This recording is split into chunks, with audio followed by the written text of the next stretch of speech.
इस वीडियो में आगे बढ़ने से पहले एक ज़रूरी सूचना। यह कोर्स आरएस भर्ती परीक्षा 2026 को ध्यान में रखकर तैयार किया गया है। इसे विकास सर और सब्जेक्ट एक्सपर्ट्स ने नए पैटर्न के हिसाब से डिज़ाइन किया है, जो आपकी मेंस की तैयारी के लिए कारगर है। आरएस मेंस 2026 का संपूर्ण कोर्स सरमिक एकेडमी के ऐप पर अवेलेबल है। हाँ जी, नमस्कार। एक बार फिर से आपका स्वागत है सेरेमिक एकेडमी प्लेटफ़ॉर्म पे। एक बार ऑडियो वीडियो बता दो, वॉइस वगैरह का बता दो सारा कुछ।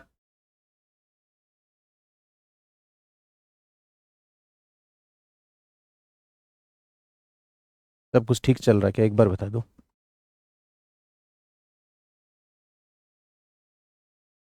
30 मिनट से इंतज़ार कर रहे हैं।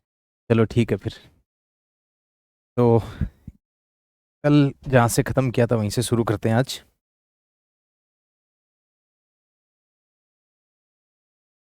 कल अपन ने थोड़ा-सा ये देखा था, ये फर्स्ट क्लास थी इसलिए ये सब बताना ज़रूरी था। बाकी अगर कोई पहले से मेंस दे रखा है तो उनके लिए तो ये सब चीज़ें कॉमन है कि कितने पेपर्स होते हैं, ये सब चीज़ें। थोड़ा-सा नया जुड़ा है इसमें। जैसे कुछ नई चीज़ें, जैसे यहाँ मैं बता रहा था आपको, ये कुछ निबंध वाला पोर्शन है। इसके अलावा यहाँ पे पहले स्पोर्ट्स एंड योगा लिखा होता था, वो हटा दिया है। ये बात कर रहे थे। उसके बाद ये अपन सिलेबस पे डिस्कस कर रहे थे कि जो लॉ का है सिलेबस किस प्रकार से इस बार रखा गया है। जिसमें से 2 चीज़ें हटी है, जो एक तो अपन बात कर रहे थे चाइल्ड लेबर एक्ट, और एक है, एक ये टॉपिक दे रखा था, पोजेशन है, ओनरशिप है, लीगल राइट है और लीगल ड्यूटीज़ है। इस पूरी लाइन को हटा दिया है और उनकी जगह डाला है अब न्यू क्रिमिनल लॉज, बीएनएस और बीएनएसएस। यहाँ अगर अपन बात करें सिलेबस की, तो सिलेबस में लिखा हुआ है 3 जो एक्ट है वो लिखे हुए हैं महिलाओं और बच्चों से संबंधित, महिलाओं और बच्चों से संबंधित। जिसमें से पहला जो एक्ट है वो है sexual harassment of women at work place, जिसको अपन पोस एक्ट कहेंगे। कार्यस्थल पर महिलाओं का लैंगिक उत्पीड़न निवारण प्रतिषेध प्रतितोष अधिनियम 2013 एक। दूसरी चीज़ है protection of women from domestic violence act 2005। इसमें है महिलाओं का घरेलू हिंसा से संरक्षण अधिनियम 2005, इसे हम डीवी एक्ट कहेंगे। फिर है POCSO, protection of children from sexual offences act 2012, बालकों का लैंगिक अपराधों से संरक्षण अधिनियम 2012। 3 एक्ट है जो बच्चों और महिलाओं से संबंधित है। पहले यहाँ पे चाइल्ड लेबर हुआ करता था, मतलब 2 महिलाओं से संबंधित एक्ट हुआ करते थे और 2 ही बच्चों से संबंधित हुआ करते थे। बट इस बार क्या है, वीडियो क्वालिटी, एक बार आप अपना नेटवर्क चेक कर लो, अगर वीडियो क्वालिटी ख़राब आ रही है तो। यहाँ तो कोई दिक्कत नहीं है। तो 2 महिलाओं से संबंधित है और पहले 2 बच्चों से संबंधित हुआ करता था, लेकिन अब एक ही एक्ट रखा है बच्चों से संबंधित या बच्चों के विरुद्ध होने वाले अपराधों के संरक्षण से रिलेटेड। जो है लैंगिक अपराध, मतलब सेक्सुअल ऑफेंसेज है, जो अगेंस्ट किनके होते हैं, चिल्ड्रन या चाइल्ड के अगेंस्ट, उनके संरक्षण से संबंधित अधिनियम है, वो है 2012 का। इसे हम कहेंगे पॉक्सो एक्ट। यहाँ तक अपनी कल बात हो गई थी। फिर एक जो एक्ट है वो पहले भी था, 2021 में जुड़ा था ये।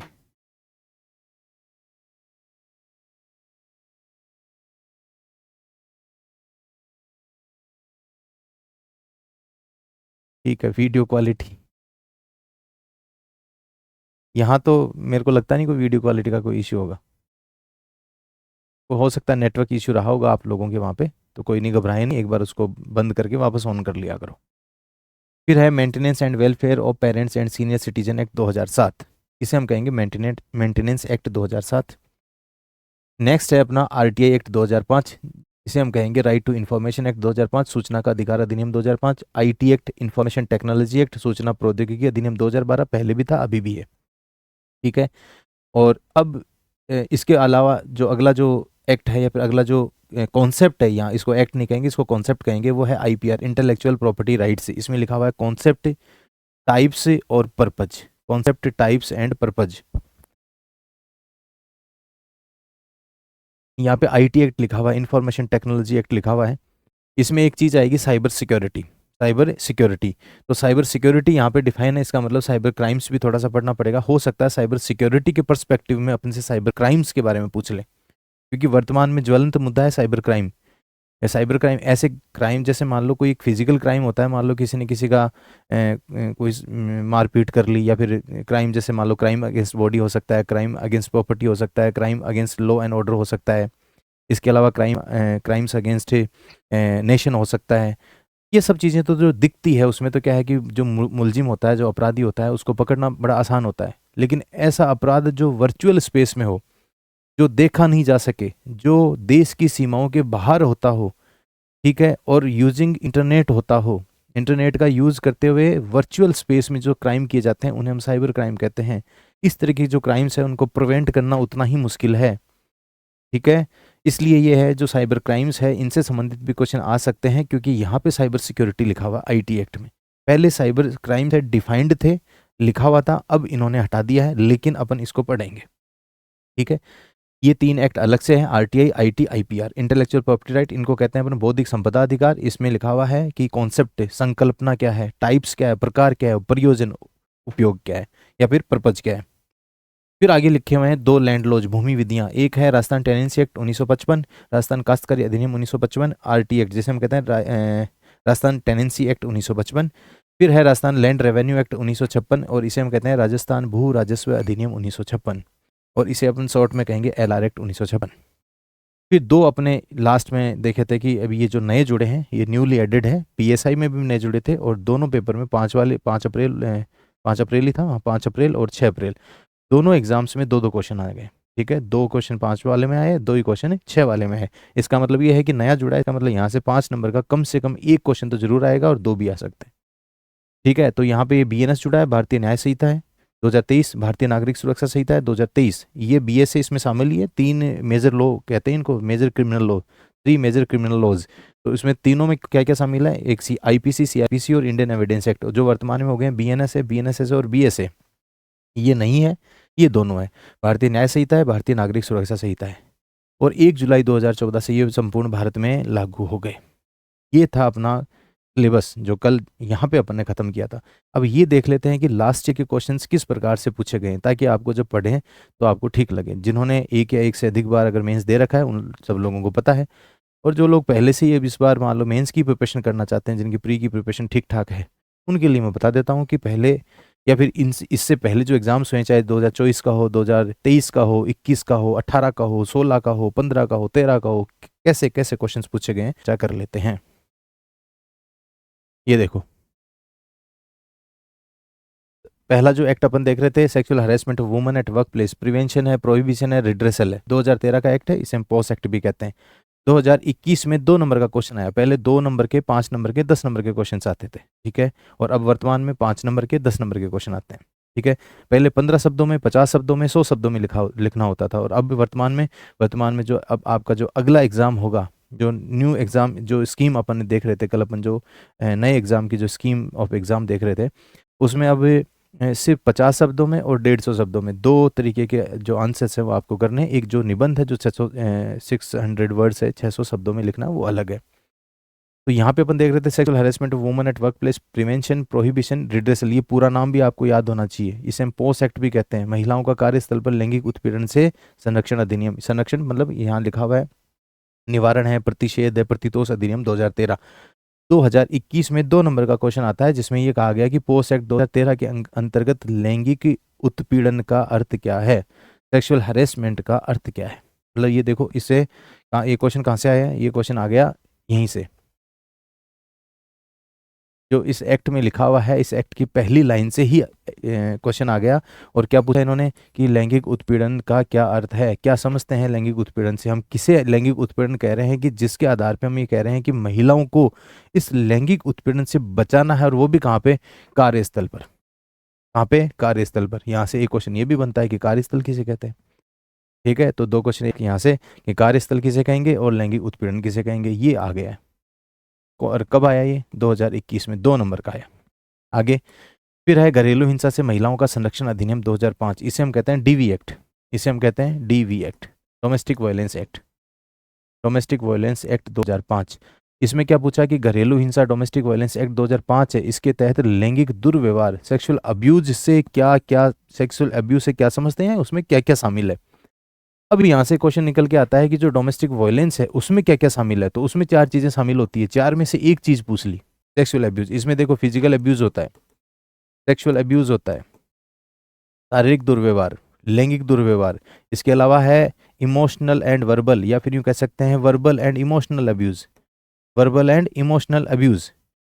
इसके अलावा अपन कह सकते हैं कि एक जो अब्यूज है वो है इकोनॉमिक अब्यूज, मतलब आर्थिक दुर्व्यवहार, आर्थिक दुर्व्यवहार।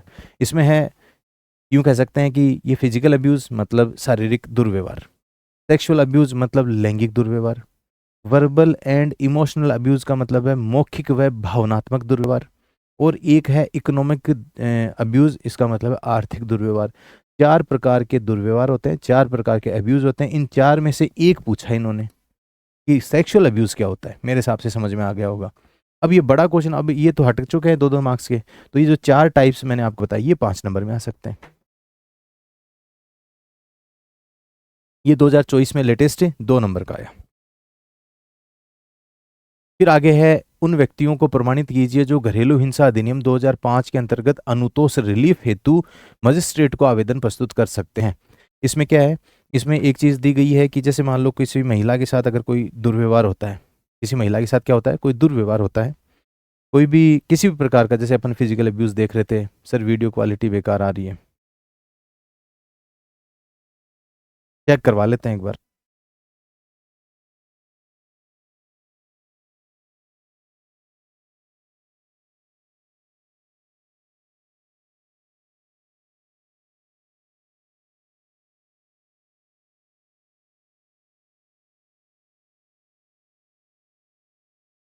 एक बार रिफ्रेश करके तो देख लो आप।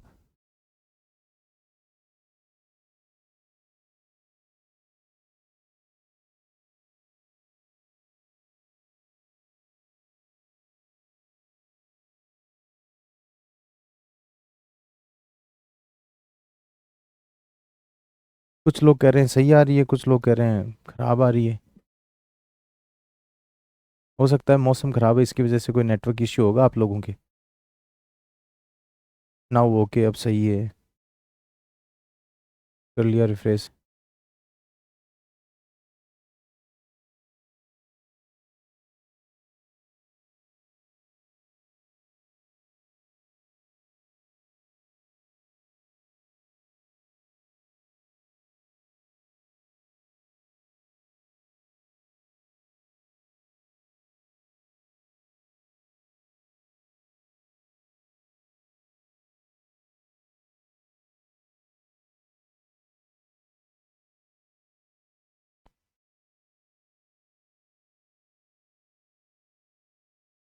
देखो, कुछ नेटवर्क इश्यू हो सकता है मौसम खराब की वजह से, इसलिए इतना घबराओ मत। कभी कुछ समय के लिए खराब भी हो सकती है, कुछ समय के लिए सही भी हो सकती है। यहाँ से सब कुछ ओके चल रहा है, यहाँ कोई दिक्कत नहीं। 10-15 सेकंड के लिए वीडियो क्वालिटी खराब, वापस सही हो रही है, शायद जो भी नेटवर्क इशू रहा होगा। कोई बात नहीं, थोड़ा सा एडजस्ट कर लो, ठीक है भाई। मेरी आवाज़ तो सुनाई दे रही होगी आपको, ठीक है। क्या बात कर रहे थे अपन, उन व्यक्तियों को प्रमाणित कीजिए कि जो घरेलू हिंसा अधिनियम 2005 के अंतर्गत अनुतोष रिलीफ हेतु मजिस्ट्रेट को आवेदन प्रस्तुत कर सकते हैं। क्या बता रहा था मैं ये बता रहा था कि जैसे एक महिला है, महिला के साथ ये प्रमाणित होता है कि उसके साथ घरेलू हिंसा का कृत्य हुआ है, वही physical abuse, sexual abuse, verbal and economic abuse, और वर्बल एंड इमोशनल अब्यूज और इकोनॉमिक अब्यूज, जिसे हम कहते हैं शारीरिक दुर्व्यवहार, लैंगिक दुर्व्यवहार, भावनात्मक और मौखिक दुर्व्यवहार और आर्थिक दुर्व्यवहार। आर्थिक दुर्व्यवहार, अगर इस तरीके का दुर्व्यवहार होता है या फिर ऐसा पाया जाता है कि इस तरीके का जो अब्यूज हुआ है उसको उसके साथ हुआ, जिसे घरेलू हिंसा में अपन काउंट कर रहे हैं, तो यहाँ लिखा गया है कि ऐसे कौन कौन व्यक्ति है जो मजिस्ट्रेट को आवेदन कर सकते हैं उस महिला के साथ हुए दुर्व्यवहार से संबंधित कंप्लेंट के बारे में। इसमें फिर ऐसा आता है कि महिला खुद कर सकती है, शिकायत कर सकती है मजिस्ट्रेट को, और महिला के बिहाफ पे कोई अन्य व्यक्ति कर सकता है जिसको महिला ने अधिकृत किया है।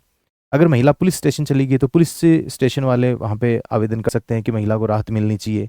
इसके अलावा 2 कॉन्सेप्ट और आते हैं, वो है प्रोटेक्शन ऑफिसर और सर्विस प्रोवाइडर। ये कॉन्सेप्ट है डोमेस्टिक वायलेंस एक्ट में ही आता है। तो इस तरीके का क्वेश्चन पूछा और 5 नंबर में पूछा कि कौन कौन आवेदन कर सकते हैं। 2018 में पूछा, इसका मतलब डोमेस्टिक वायलेंस एक्ट भी इंपॉर्टेंट है। यहाँ से देखो, एक तो ये सेक्सुअल अब्यूज पूछ लिया, लैंगिक दुर्व्यवहार, और फिर ये पूछ लिया कि कौन कौन आवेदन कर सकता है, किसको, मजिस्ट्रेट को। यहाँ पे जो अधिकारिता प्राप्त मजिस्ट्रेट होता है वो फर्स्ट क्लास जुडिशियल मजिस्ट्रेट होता है, प्रथम श्रेणी मजिस्ट्रेट होता है, न्यायिक मजिस्ट्रेट। फिर है घरेलू हिंसा अधिनियम 2005 के अंतर्गत बालक की परिभाषा। अब अपन बात कर रहे हैं कि घरेलू हिंसा से महिलाओं का संरक्षण, तो ये बालक का क्या काम है यहाँ पे, इसमें बालक की भी डेफिनेशन दी गई है। यहाँ पे सिर्फ मैरिड वुमन की बात नहीं है, यहाँ पे जो 18 साल से कम उम्र का जो व्यक्ति है, जिसमें बच्चा भी है बच्ची भी है, दोनों शामिल है, और इसमें बालक की डेफिनेशन पूछी, और कितने नंबर में, 2 नंबर में, 2016 में, ठीक है। तो डोमेस्टिक वायलेंस एक्ट के से संबंधित अब तक 3 क्वेश्चन आ चुके हैं, 2016, 18 और 24। फिर है POCSO act. Protection of children from sexual offences. यहाँ पे देखो 2021 में 5 नंबर का क्वेश्चन पूछा और ये पूछा कि लैंगिक हमला क्या होता है। क्या है? लैंगिक हमला। अब ये जो सेक्सुअल ऑफेंसेज है, सेक्सुअल ऑफेंसेज है, इनकी अपन बात करते हैं तो ये क्या है, जैसे कि अपन बात कर रहे हैं कि लैंगिक अपराधों में क्या क्या शामिल है, तो 9 प्रकार के क्राइम शामिल है। कितने प्रकार के? 9 प्रकार के, जिसमें से 4 जो क्राइम है वो तो अगेंस्ट द बॉडी है और 5 अन्य, टोटल 9 प्रकार के क्राइम है इसमें। और 9 प्रकार के क्राइम में से एक क्राइम पूछा, वो है सेक्सुअल असोल्ट। सेक्सुअल असोल्ट, इसमें बहुत सारी शुरुआत यहाँ से होती है। Penetrative sexual assault, aggravated penetrative sexual assault, फिर है सेक्सुअल असोल्ट, ये 3 नंबर का क्राइम है। अगर ऊपर से अपन देखें 1 2 3, तो ये तीसरे नंबर का क्राइम है। ये पूछा कितने नंबर में? 5 नंबर में। ये भी आ सकता है, ये भी आ सकता है। उसके बाद में ये जो 4 नंबर है यहाँ पे aggravated penetrative, sorry aggravated sexual assault, ये है penetrative sexual assault, penetrative sexual assault, aggravated penetrative sexual assault, sexual assault जो पूछ लिया 5 नंबर में, और उसके बाद में 4, और उसके बाद में 5 अन्य और है, 5 अन्य और है। तो इस तरीके के क्वेश्चन पूछे गए। मतलब ये है कि सुपरफिशियल क्वेश्चन आए हैं यहाँ तक। तो इसके बाद में है कि 2018 में 2 नंबर में पूछा कि जो sexual harassment, sorry protection of children from sexual offences या पोक्सो एक्ट 2012 है, इस अधिनियम का क्या है उद्देश्य, क्या ऑब्जेक्टिव पूछा है यहाँ से। ऑब्जेक्टिव क्या है? अब ऑब्जेक्टिव की अगर अपन बात करें तो जब कोई एक्ट शुरू होता है, जब कोई एक्ट शुरू होता है, जब अपन उसका फर्स्ट पेज ही होता है, जो कोई एक्ट होता है उसका फर्स्ट पेज होता है, उसमें उसका उद्देश्य लिखा होता है, ऑब्जेक्टिव लिखा होता है, उसका ऑब्जेक्टिव लिखा होता है। उस ऑब्जेक्टिव में से क्वेश्चन पूछा 2 नंबर का। 2 नंबर का कुछ काफ़ी अच्छी अच्छी चीज़ें लिखी हुई है कि यूनाइटेड नेशन जनरल असेंबली के द्वारा एक CRC, convention on rights of child, इस तरीके का एक कन्वेंशन ने अभी समय जिसको अपन कहते हैं, इस तरीके का जो कन्वेंशन है वो लागू किया गया। भारत भी उसका सिग्नेटरी है। उसमें ऐसा माना गया है कि जो बच्चा अपना डेवलपिंग फेज में होता है तो उसके साथ किसी भी प्रकार का ये सेक्सुअल ऑफेंस नहीं होना चाहिए। अगर ऐसा हो गया तो कुछ काफ़ी चीज़ें अवरुद्ध हो जाएगी उसकी, जैसे कि शारीरिक विकास अवरुद्ध हो जाएगा, उसका जो बौद्धिक विकास है वो अवरुद्ध हो जाएगा, उसका जो शारीरिक विकास है वो अवरुद्ध हो जाएगा। तो ये जो डेवलपमेंट है, जैसे सोशल डेवलपमेंट है, इंटेलेक्चुअल डेवलपमेंट है, इसके अलावा उसका जो फिजिकल डेवलपमेंट है वो सारा रिटार्ड हो जाएगा। और ये सब चीज़ें जब होती है तो बच्चा नॉर्मल ग्रोथ नहीं कर सकता। इसका मतलब अगर इस प्रकार की बात होती है किसी बच्चे के साथ जो अपने डेवलपिंग फेज में है, 2 साल का, 5 साल का, 6 साल का, 10 साल का, कहाँ तक? 18 साल से कम तक। तो पोक्सो एक्ट के अंदर जो बच्चा है, जो बालक है, और बालक जेंडर न्यूट्रल है। बालक में अगर चाइल्ड की बात करते हैं तो उसमें मेल भी होता है, फीमेल भी होता है।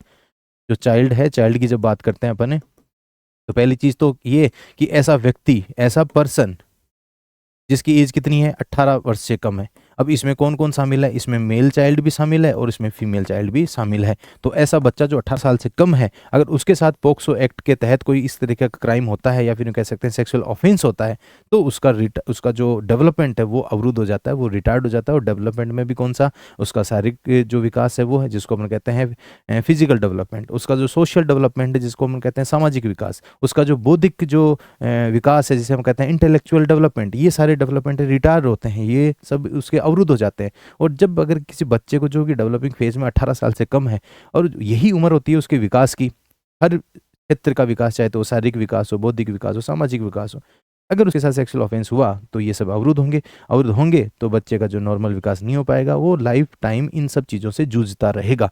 और इन सब क्राइम को क्या माना? रेयरेस्ट से रेयर में माना इन क्राइम को, हीनियस क्राइम से माना, इनको गंभीर से गंभीर अपराध माना, रेयर से रेयरेस्ट अपराध माना।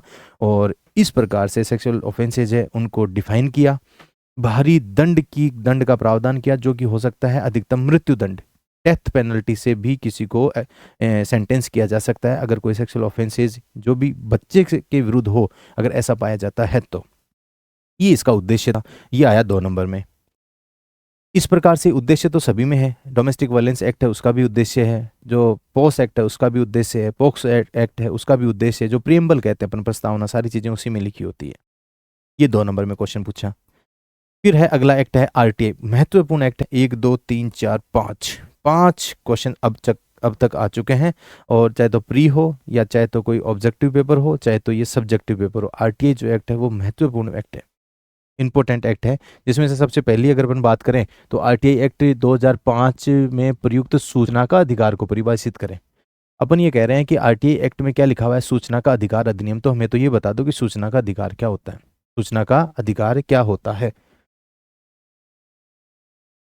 ये लिखा हुआ है राइट टू इन्फॉर्मेशन, सूचना के अधिकार में क्या शामिल है। एक चीज़ आपको पता होगी कि सूचना के अधिकार का मतलब होता है कहीं कोई किसी भी पब्लिक अथॉरिटी कोई लोक प्राधिकरण है, उसमें आप आरटीआई लगा दो और वहां से सूचना प्राप्त कर लो। तो यहाँ पे स्कोप भी पूछा है, दोनों एक ही चीज़ है। आरटीआई का स्कोप क्षेत्र क्या है और आरटीआई मतलब सूचना का अधिकार को परिभाषित करे। सूचना के अधिकार का मतलब ये है कि एक तो अपने को पता है कि आरटीआई लगाई और अपने पास इन्फॉर्मेशन आनी है, जो कि सामान्यतः एक पब्लिक इन्फॉर्मेशन ऑफिसर होता है किसी भी लोक प्राधिकरण में, जो 30 दिन में सामान्यतः अपने को इन्फॉर्मेशन देता है। अगर लाइफ व लिबर्टी या जीवन व स्वतंत्रता से संबंधित कोई सूचना होती है तो 48 आवर्स में मिलती है। लेकिन यहाँ पे स्कोप में और सूचना के अधिकार में बहुत सारी चीजें शामिल है। आप प्रत्यक्ष रूप से जाके भी किसी भी लोक प्राधिकरण में जो सूचना आपको चाहिए उसका निरीक्षण कर सकते हो, जिसे हम कहते हैं इंस्पेक्शन। एक चीज इंस्पेक्शन, दूसरी चीज ये है कि आप किसी भी डॉक्यूमेंट का जो आपके लिए इच्छित है और किसी लोक प्राधिकरण की पहुंच में है, उसके पोजीशन में है, तो उसका आप क्या कर सकते हो, उसकी प्रमाणित प्रतिलिपि प्राप्त कर सकते हो, जिसे हम कहते हैं ऑब्टेनिंग सर्टिफाइड कॉपी ऑफ है इन्फॉर्मेशन। यहाँ तक ठीक है। तो दो चीजें, आप इंस्पेक्शन कर सकते हो जिसे हम कहते हैं निरीक्षण। दूसरी चीज है कि आप किसी भी डॉक्यूमेंट की प्रमाणित प्रतिलिपि, जिसे आप कहते हो कि अटेस्टेड करके प्रमाणित प्रतिलिपि लेना या कॉपी लेना, वो आप प्राप्त कर सकते हो।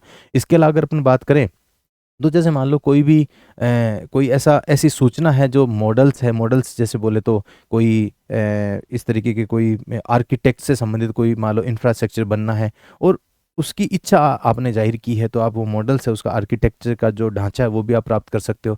इसके अलावा कोई इंफ्रास्ट्रक्चर में कोई कोई सैंपल यूज़ होना है, सपोज करो कि कोई भी सैंपल यूज़ होना है, उस सैंपल को भी आप मांग सकते हो। इसका मतलब देखो इंस्पेक्शन किया जा सकता है, सर्टिफाइड कॉपी प्राप्त की जा सकती है। कुछ मॉडल्स इस तरीके के, कोई मान लो कोई पीडब्ल्यूडी डिपार्टमेंट कोई इस तरह का इंफ्रास्ट्रक्चर खड़ा करना चाह रहा है, या फिर गवर्नमेंट के द्वारा इस तरीके का कोई संरचनात्मक ढांचा बनाया जा रहा है, तो उसका आर्किटेक्चर वाला मॉडल आप देख सकते हो, इंस्पेक्शन कर सकते हो।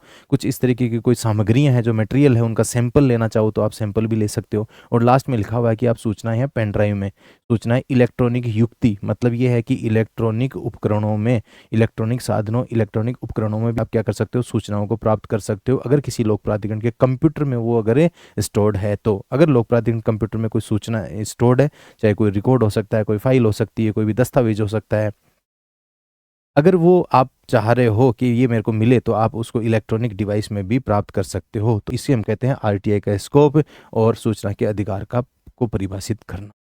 ये इस तरीके के क्वेश्चंस पूछे गए हैं। ये जो 2018 में आया ये 5 नंबर में पूछा गया, स्कोप पूछा जो मैंने अभी आपको बोल के बताया, यही वाला स्कोप है आरटीआई का। इसके अलावा अगर अपन बात करें तो राइट टू इन्फॉर्मेशन, ये 2 नंबर में पूछा कि इसको आप परिभाषित करें कि राइट टू इन्फॉर्मेशन किसे कहेंगे। यहाँ लिखा हुआ है कि भारत सरकार को किसी विदेशी सरकार से गोपनीय सूचना, ये देखो किसी विदेशी सरकार से गोपनीय सूचना प्राप्त हुई है, तो क्या सूचना के अधिकार अधिनियम 2005 के तहत ऐसी सूचना की मांग की जा सकती है क्या। तो इस एक्ट की ये खूबसूरती है कि इसमें लिखा गया है कि ऐसी सूचनाएं जो किसी लोक प्राधिकरण के पास है, तो आम व्यक्ति उसकी मांग कर सकता है। एक चीज यहाँ तक ठीक है। अच्छा, मांग की गई है, इसका मतलब ये जिम्मेदारी है उस लोक प्राधिकरण की, क्योंकि पब्लिक अथॉरिटी के पास जो सूचनाएं हैं और वो लोक हित में जारी करना समीचीन है, तो वो सूचनाएं बाहर दी जा सकती है किसी भी आम व्यक्ति को। सर एकदम धुंधला हो गया, वीडियो क्वालिटी बिल्कुल ब्लर हो गई। कोई बात नहीं, एक थोड़ा सा वेट कर लो, 20-30 सेकंड, हो सकता सही हो जाएगी। यहाँ से कोई प्रॉब्लम नहीं है, यहाँ से सब ओके चल रहा है। नेटवर्क इश्यू है 100%। और यही वाली क्लास जब आप रिकॉर्डेड देखेंगे तो वीडियो क्वालिटी एकदम परफेक्ट दिखेगी आपको। ये सिर्फ अभी ये लाइव चल रही है, इस वजह से आपको ये वीडियो क्वालिटी थोड़ी सी कमज़ोर दिख रही है, क्योंकि मौसम हो सकता है ख़राब है, इस वजह से सब दिक्कत आ रही है। सर क्लियर नहीं बता रहा है। कोई नहीं, थोड़ा वेट कर लो आप।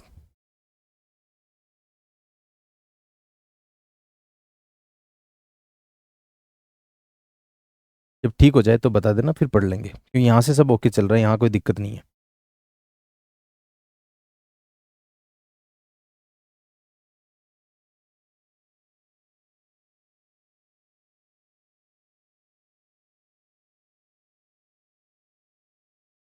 यहाँ तो ठीक है, ओके।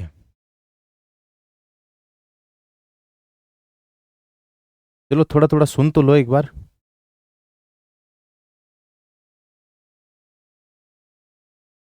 ठीक है, अब ठीक है।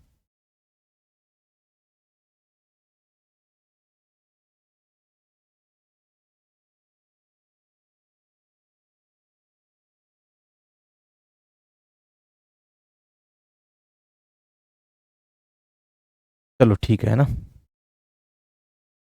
चलो थोड़ा सा कोऑपरेट कर लो, हो सकता है कोई नेटवर्क इश्यू होगा, तो नेटवर्क इश्यू का तो अपन क्या ही कर सकते हैं, अपन उसको अब स्पीड को अपन पकड़ के तो बढ़ा नहीं सकते। थोड़ा कोई वीडियो क्वालिटी थोड़ा सा कम कर लो ताकि वो सही चल जाए।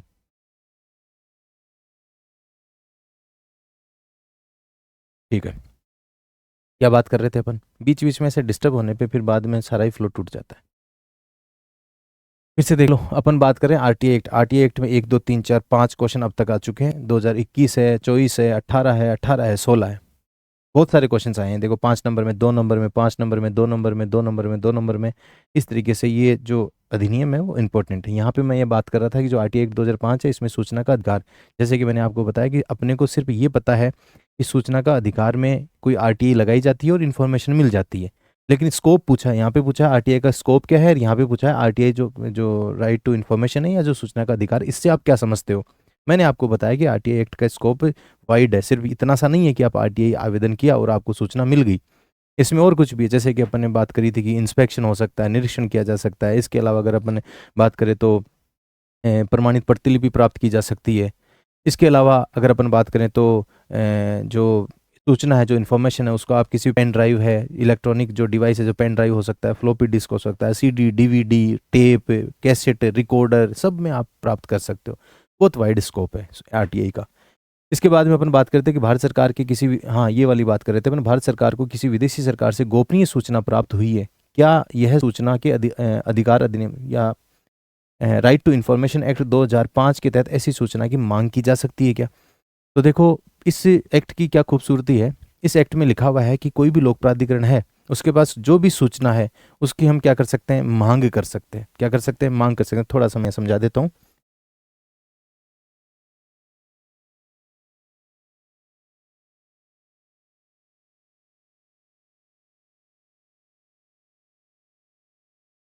मैं ये कह रहा हूँ कि जैसे मान लो ये एक नागरिक है, ये सिटीजन है, इसको एक पब्लिक अथॉरिटी से क्या चाहिए? सूचना चाहिए। इसके पब्लिक अथॉरिटी से सूचना चाहिए, इंफॉर्मेशन चाहिए। ये क्या करेगा? ये व्यक्ति लगाएगा आरटीआई, आरटीआई अप्लाई करेगा, आरटीआई एप्लीकेशन दायर करेगा। अब इस व्यक्ति को जो सूचना चाहिए थी वो सूचना है इस पब्लिक अथॉरिटी के पास। पब्लिक अथॉरिटी कुछ और कुछ नहीं है, एक सरकारी कार्यालय हो सकता है, सरकारी विभाग हो सकता है, सरकारी संस्था हो सकती है, सरकारी हो सकता है। जैसे हम लोग कहते हैं, लोक, लोक मतलब पब्लिक, पब्लिक बोले तो सरकारी, और अथॉरिटी, पब्लिक अथॉरिटी, अथॉरिटी में बहुत कुछ शामिल है, विभाग भी है, संस्थाएं भी हैं, निगम भी है, कॉरपोरेशन, ये सब किस में शामिल है? ये पब्लिक अथॉरिटी में। निजी जो संस्था है उससे अपन इंफॉर्मेशन नहीं ले सकते जब तक कि निजी संस्था के कुछ कागजात अगर किसी प्रॉपर्टी, किसी कोई लोक प्राधिकरण के पास नहीं हो तब तक। तो इस व्यक्ति ने आरटीआई का एप्लीकेशन किया इस लोक प्राधिकरण के पास से, और इस लोक प्राधिकरण से इसको लेनी है सूचना। अब देखो 2 3 चीजें हैं। सबसे पहली चीज तो ये है कि अगर आरटीआई एक्ट के तहत इसने सूचना मांगी है तो सूचना देना क्या है? बाध्यकारी है, बाइंडिंग इन नेचर है, मतलब सूचना दी जाएगी, मतलब इन्फॉर्मेशन दी जाएगी। ठीक है, और सूचना देने का भी अलग अलग टाइम पीरियड है। सामान्यतः 30 दिन में दी जाएगी, लाइफ एंड लिबर्टी संबंधित 48 घंटे में दी जाएगी। अगर कोई मान लो ट्रांसफर्ड सूचना है तो उसको 35 डेज में। ये तो तब अपन पढ़ेंगे, तब बात कर लेंगे। जो वो क्वेश्चन आया वो किस तरीके का आया। अब यहाँ पे क्या है, एक तो है कि सूचना देना अनिवार्य है, क्या मना भी किया जा सकता है? क्या मना किया जा सकता है? क्या किया जा सकता है? मना किया जा सकता है, लेकिन कारण बताना पड़ेगा कि क्या कारण है कि हम ये सूचना अपने को क्यों नहीं दे सकते। और यहाँ से एक कॉन्सेप्ट आता है जिसे हम कहते हैं एग्जेम्प्ट इन्फॉर्मेशन। एग्जेम्प्ट इन्फॉर्मेशन की कुछ ऐसी सूचनाएं हैं जिनके प्रकटन की छूट है। कुछ ऐसी सूचनाएं हैं, सर्टेन ऐसी इंफॉर्मेशन है जिनको बाहर भेजने की छूट है, मतलब एक आवेदक को देने की मनाही है। ये क्वेश्चन आया था, ये 5 नंबर में क्वेश्चन है, आई थिंक 5 में है, चेक कर लेते हैं एक बार। 2 नंबर में, ये 2 नंबर में क्वेश्चन है। और ये जो एग्जेम्प्ट इन्फॉर्मेशन मैं आपको बता रहा हूँ कि इन्फॉर्मेशन देना अनिवार्य है, लेकिन क्या मना भी किया जा सकता है? कि बिल्कुल मना किया जा सकता है। एग्जेम्प्ट इन्फॉर्मेशन में है अगर सूचनाएं संवेदनशील और गोपनीय है तो। अगर सूचनाएं संवेदनशील व गोपनीय है तो। ये इस एक्ट की खूबसूरती है कि नॉर्मली इन्फॉर्मेशन दी जानी होती है, लेकिन अगर मान लो कोई संवेदनशील, कोई सेंसिटिव और कोई भी कॉन्फिडेंशियल कोई इन्फॉर्मेशन है जिन्हें हम कहते हैं एग्जेम्प्ट इन्फॉर्मेशन, ये है सेक्शन 8, इसकी धारा 8 में लिखा हुआ, ये सूचनाएं देने के लिए मना कर सकता है कौन? एक लोक प्राधिकरण में बैठा पीआईओ, जिसे हम कहते हैं लोक सूचना अधिकारी। ये क्वेश्चन पूछा तो यहाँ पे ये लिखा हुआ, ये जो एग्जाम्प्ट इन्फॉर्मेशन है सेक्शन 8, इसमें 10 ग्राउंड है, मतलब 10 आधार है। इन 10 आधारों में से एक आधार है कि विदेशी सरकारों से या फिर विदेशों से विश्वास में प्राप्त की गई सूचनाएं हम पब्लिक डोमेन में प्रसारित नहीं कर सकते।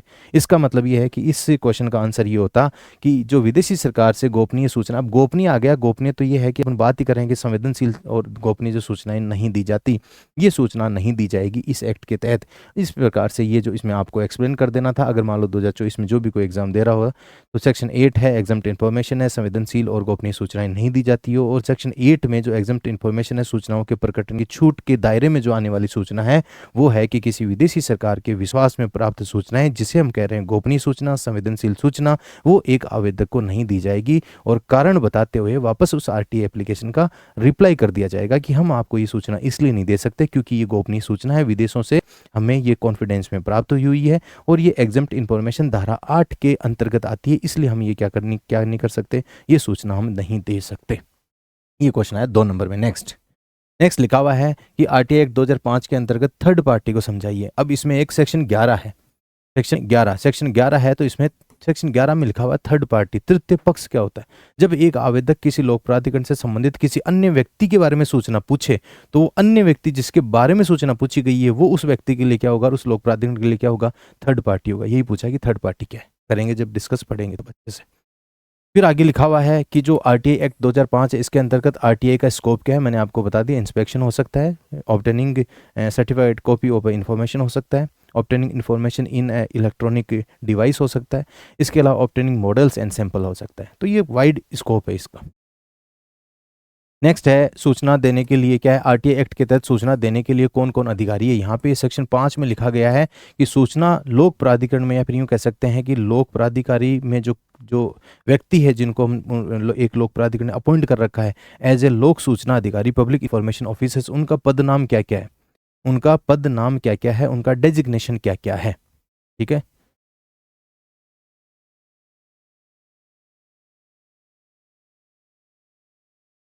क्या है सर, पार्टी क्या है ये,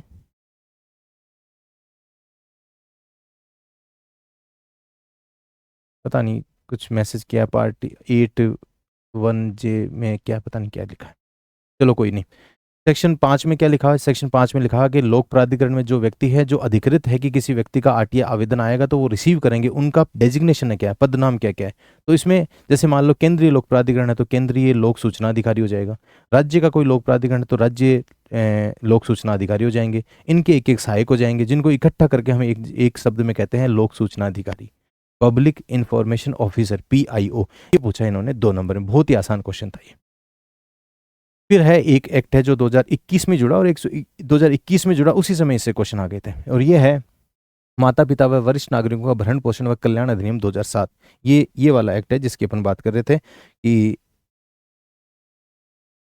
ये 2021 में जुड़ा था। ये है माता पिता व वरिष्ठ नागरिकों का भरण पोषण अधिकार, वरिष्ठ नागरिकों का कल्याण व भरण पोषण अधिकार है। यहाँ पे ये लिखा हुआ ना, मेंटेनेंस एंड वेलफेयर, मेंटेनेंस, भरण पोषण व कल्याण अधिनियम 2007। इसमें 2021 में 2024 दोनों बार क्वेश्चन आ गए।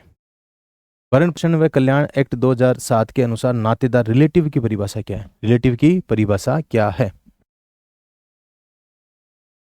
तो देखो यहाँ पे इस एक्ट को इस अपने लॉ के सिलेबस में जोड़ने का जो पर्पज क्या था, पर्पज ये है कि एक तो ये, इससे पहले क्या हुआ करता था, 2007 से पहले एक मॉरल ऑब्लिगेशन हुआ करता था कि प्रत्येक जो व्यक्ति है उसको अपने माता पिता की क्या करनी चाहिए, सेवा करनी चाहिए।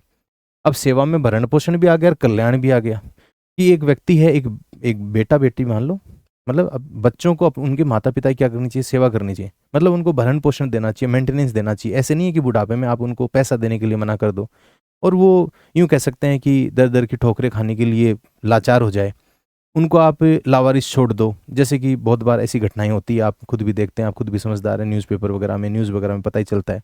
फिर वो उनके पास एक ही ऑप्शन होता है कि अनाथ आश्रम जाना है। वहाँ से कई बार डॉक्यूमेंट्री आती है तो उनकी एक दर्दनाक सी कहानी आप अपने को सुनने को मिलती है कि बच्चे बाहर चले गए पढ़ने के लिए, माता पिता से उन्होंने अपना रिश्ता ही कट कर लिया, उनको कोई मतलब नहीं है, कोई कह रहे हैं तो भी कोई फ़र्क नहीं पड़ रहा, किसी प्रकार का कोई सामाजिक उनके ऊपर कोई दबाव नहीं है।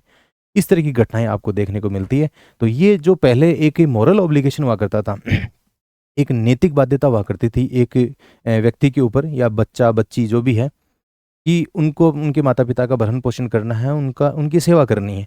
2007 के बाद से क्या किया गया कि 2007 के बाद से इसको लीगल ऑब्लिगेशन बना दिया। इसको एक कानूनी बाध्यता बना दिया कि जो बच्चे अपने माता-पिता का भरण-पोषण नहीं करेंगे, माता-पिता को मेंटेनेंस नहीं देंगे, माता-पिता के कल्याण से संबंधित कोई प्रावधान या फिर यूँ कह सकते हैं एफर्ट्स नहीं करेंगे, माता-पिता को लावारिस छोड़ देंगे, ऐसे लोगों के ऊपर कार्रवाई होगी।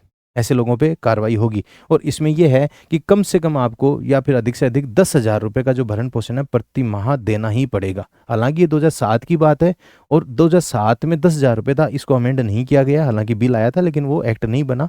तो ये तो एक गुंजाइश है कि इसमें 10,000 से थोड़ा-सा जो भरण-पोषण है वो बढ़ाना चाहिए। क्योंकि माता भी है और पिता भी है। हो सकता है कि वो इस टाइम कोई मेट्रो सिटीज़ में रहते हो तो जहाँ 10,000 रुपये कम रहते होंगे। लेकिन इसमें है कि ये एक लीगल ऑब्लिगेशन आ गया एक बच्चे के ऊपर कि अब उसको उसके माता-पिता को भरण-पोषण देना है, कल्याण के लिए उपबंध करने हैं। दूसरी चीज़ ये है कि लावारिस कोई नहीं छोड़ सकता। ये तो है इसका उद्देश्य और इसकी थीम। अब ये 2021 में जुड़ा 2007 का ये एक्ट है, लीगल ऑब्लिगेशन अब बच्चों पे है। इसमें पूछा कि रिलेटिव कौन-कौन है? इसमें पूछा गया कि रिलेटिव कौन है? इसका भी एक स्कोप है कि सिर्फ बेटा-बेटी रिलेटिव नहीं है, बेटा-बेटी भी हो सकता है। यहाँ पे देखो बच्चों में यहाँ पे बेटा-बेटी, पोता-पोती सब शामिल है। बेटा-बेटी, पोता-पोती शामिल है। यहाँ पे रिलेटिव की बात करें तो बेटा-बेटी तो है ही, पोता-पोती तो है ही। इसके अलावा अगर इन माता-पिता ने अगर किसी को अपनी संपत्ति का हस्तांतरण या अंतरण कर दिया या ट्रांसफ़र कर दिया तो वो भी रिलेटिव हो गया क्योंकि अब उसकी ज़िम्मेदारी है क्योंकि इनका भरण-पोषण करे। तो ये रिलेटिव है, इसकी परिभाषा पूछी 2 नंबर में और यहाँ जो बच्चे हैं, बच्चों की परिभाषा पूछी 2 नंबर में। तो 2-2 नंबर में अब तक क्वेश्चन आ चुके हैं। अब तो 2 नंबर के क्वेश्चन हट चुके हैं, तो अगर यहाँ से आएगा तो 5 नंबर में क्वेश्चन आएगा। कितने नंबर में? 5 नंबर। ये है maintenance and welfare act 2007। Next. ये वही क्वेश्चन है जो अपन ने डिस्कस किए थे। इस तरीके की कॉपी होती है। ये 5 क्वेश्चन थे 2-2 नंबर के और टोटल मार्क्स कितने हैं? 10 और टोटल उस समय 20 नंबर का लॉ आया करता था। ठीक है? ये ओरिजिनल कॉपी से लिया हुआ है जो आरपीएससी अपलोड करती है। तो ये लिखा हुआ है कि पेपर 3 का यूनिट 3 का भी सेक्शन सी, पहले एक ए बी सी हुआ करते थे। ए बी सी में जैसे मान लो behaviour, sports and yoga and law. तो इस बार क्या है, इस बार सिर्फ 2 ही है, बिहेवियर और लॉ है। तो ये पुरानी कॉपी है, मतलब इससे पहले वाले जो एग्जाम्स हुए हैं उनकी है। तो ये पेपर 3 की यूनिट 3 का सेक्शन सी हुआ करता था। टोटल मार्क्स हुआ करते थे 20 और अब हो गए 30। इसके अलावा यहाँ पे जो मार्क्स है वो 10-10 का मतलब है कि 5 क्वेश्चन ऐसे हैं तो 2-2 नंबर के हैं और 2 क्वेश्चन ऐसे हैं जो 5-5 नंबर के। तो 5-5 नंबर के 2 क्वेश्चन का मतलब हो गया 10 नंबर और यहाँ पे 2-2 नंबर के 5 क्वेश्चन का मतलब 10 नंबर। तो 10 और 10 20 नंबर का ये लो पहले आया करता था और टोटल इसके नंबर हो गए 10 + 10 से 20। यहाँ तक ठीक है। अब वर्तमान में इसमें 10 नंबर और बढ़ गए क्योंकि 6 क्वेश्चन आएंगे 5-5 नंबर के। यहाँ पे ये वाली जो चीज़ है वो अपन बात कर चुके हैं कि भारत सरकार को किसी विदेशी सरकार से गोपनीय रूप से सूचना प्राप्त हुई है क्या, सूचना के अधिकार अधिनियम के तहत इसकी मांगी, ये अपन ने डिस्कस कर लिया। 2 नंबर वाला क्वेश्चन हुआ करता था, उसको 15 शब्दों में लिखना होता था। 15 शब्दों में इसके लिए देखो लाइनें आती थी 1 2 3 4 4 लाइनें आती थी। हो सकता है कोई बड़े बड़े लिखता हो सकता है कोई छोटे छोटे लिखता हो, लेकिन इसका ये कतई मतलब नहीं हुआ करता था कि सारी लाइनें भरनी है। अब कई लोग लिख भी देते थे, तो ऐसा कोई कभी तो मैंने ऐसा देखा नहीं कि भाई कोई अगली 2 लाइनों को कट कर दिया हो कि भाई आपने ज़्यादा क्यों लिख दिया। बट वर्ड लिमिट का थोड़ा ध्यान रखा जाए तो ठीक ही है वैसे। नेक्स्ट है आईटी एक्ट के अंतर्गत, आईटी जो इंफॉर्मेशन टेक्नोलॉजी एक्ट 2000 है उसके अंतर्गत एकांत भाग, इसमें लिखा हुआ प्राइवेट एरिया, इसकी डेफिनेशन पूछी और 2 नंबर में पूछी। ठीक है, 2 नंबर। प्राइवेट एरिया किसे कहते हैं, एकांत भाग किसे कहते हैं, इंफॉर्मेशन टेक्नोलॉजी एक्ट 2000 में। और जितने भी अपने एक्ट है उसमें सबसे जो थोड़ा सा टफ पड़ता है वो आईटी एक्ट ही पड़ता है। सूचना प्रौद्योगिकी अधिनियम ही थोड़ा सा टफ पड़ता है क्योंकि इसमें इस तरीके की चीज़ें आती है, कंप्यूटर है, कंप्यूटर नेटवर्क है, कंप्यूटर सिस्टम है, इसके अलावा प्राइवेट एरिया है, इसके अलावा बहुत सारे जो साइबर क्राइम्स है, साइबर अपराध है, हैकिंग वगैरह है, टेम्परिंग है, चोरी का कंप्यूटर खरीदना है, चिटिंग बाई पर्सोनेशन है, राइट टू प्राइवेसी का उल्लंघन करना है, इसके अलावा अश्लील जो साहित्य है, अश्लील सामग्रियाँ हैं उसका प्रयोजन करना है, साइबर टेररिज्म है, प्राइवेट की है पब्लिक की है, इलेक्ट्रॉनिक साइन क्या होते हैं, डिजिटल साइन क्या होते हैं, ये सारा जो एक प्रकार से टेक्नोलॉजी वाला सा पार्ट होता है इसलिए थोड़ा सा टफ पड़ता है ये। तो यहाँ पे पूछा कि एकांत भाग प्राइवेट एरिया किसे कहते हैं, प्राइवेट एरिया ये प्राइवेसी से रिलेटेड क्वेश्चन था। ये राइट टू प्राइवेसी का उल्लंघन होता है, उस उल्लंघन से संबंधित ये क्या था, ये वाला क्वेश्चन आया था 67 से आया था, सेक्शन 67 से आया था। ये 67 में भी ऐसे है BCD इस तरीके से। फिर है कि कॉपीराइट है उसकी विषय वस्तु क्या है, ये क्वेश्चन आया था IPR से, इंटेलेक्चुअल प्रॉपर्टी राइट से। इंटेलेक्चुअल प्रॉपर्टी राइट्स बौद्धिक संपदा अधिकार, मतलब बुद्धि को यूज करते हुए या बौद्धिक की जो कैपेबिलिटी है या फिर इंटेलेक्चुअल कैपेबिलिटी है उसको यूज करते हुए आपने कोई ऐसी यूनिक चीज का सृजन किया है जिसके ऊपर आपका ही अधिकार होना चाहिए, उनको हम क्या कहते हैं? Intellectual property rights. हिंदी में कहते हैं इनको बौद्धिक संपदा अधिकार। बौद्धिक संपदा अधिकार। अब ये आईपीआर से क्वेश्चन आया था, इंटेलेक्चुअल प्रॉपर्टी राइट। इसमें कॉपीराइट होता है, इसके अलावा इसमें पेटेंट होता है, इसमें इंटीग्रेटेड सर्किट्स होते हैं, इसमें ट्रेडमार्क्स होते हैं, इसके अलावा इसमें ट्रेड सीक्रेट होते हैं, बहुत सारे कंपोनेंट्स होते हैं जैसे अपन बात करते हैं। क्योंकि अपना जो लॉ के सिलेबस में लिखा हुआ है आईपीआर, इसके बाद में है संकल्पना, कॉन्सेप्ट क्या है, क्या इसका उद्देश्य क्या है, थीम क्या है, कि आईपीआर का मतलब क्या होता है, क्यों ये जरूरी है।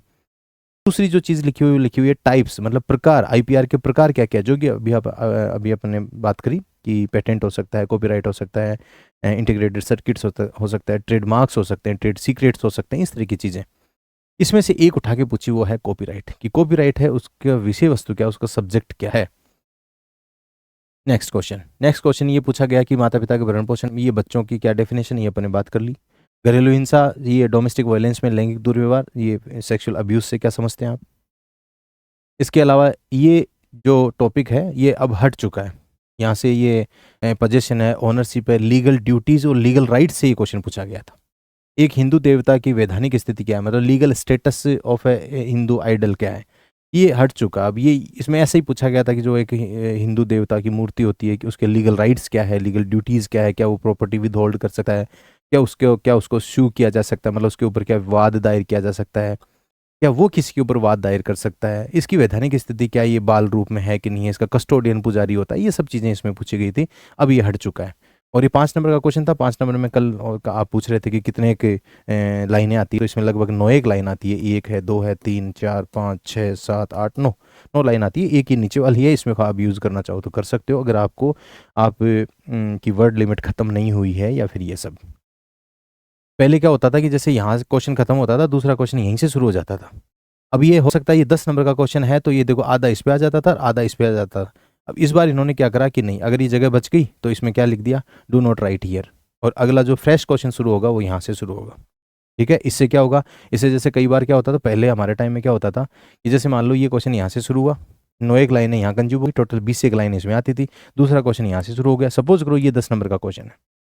अब 10 नंबर का क्वेश्चन है तो देखो 9 लाइन तो ये होगी, अगले पेज में जाएगा ये यहाँ पे, तो चेक करने वालों को भी ऐसे अजीब सा लगेगा और जो लिख रहा है उसको भी अजीब लगा, क्योंकि हो सकता है उसने यहाँ पे कुछ चीज़ ऐसी खत्म की होगी, उसको फिर यहाँ से शुरू करना है। अब इन्होंने क्या कर दिया, जो बड़े क्वेश्चन आएंगे वो सारे किस तरीके से आएंगे, इसी एक ही पेज में लिखे आएंगे, 1-1.5 पेज में। और 5 नंबर वाले क्वेश्चन है, अगर वो इस तरीके से पेज में आया है तो उसको आधे को क्या कर देंगे, हटा देंगे कि अब आगे यहाँ पे कुछ ना लिखो।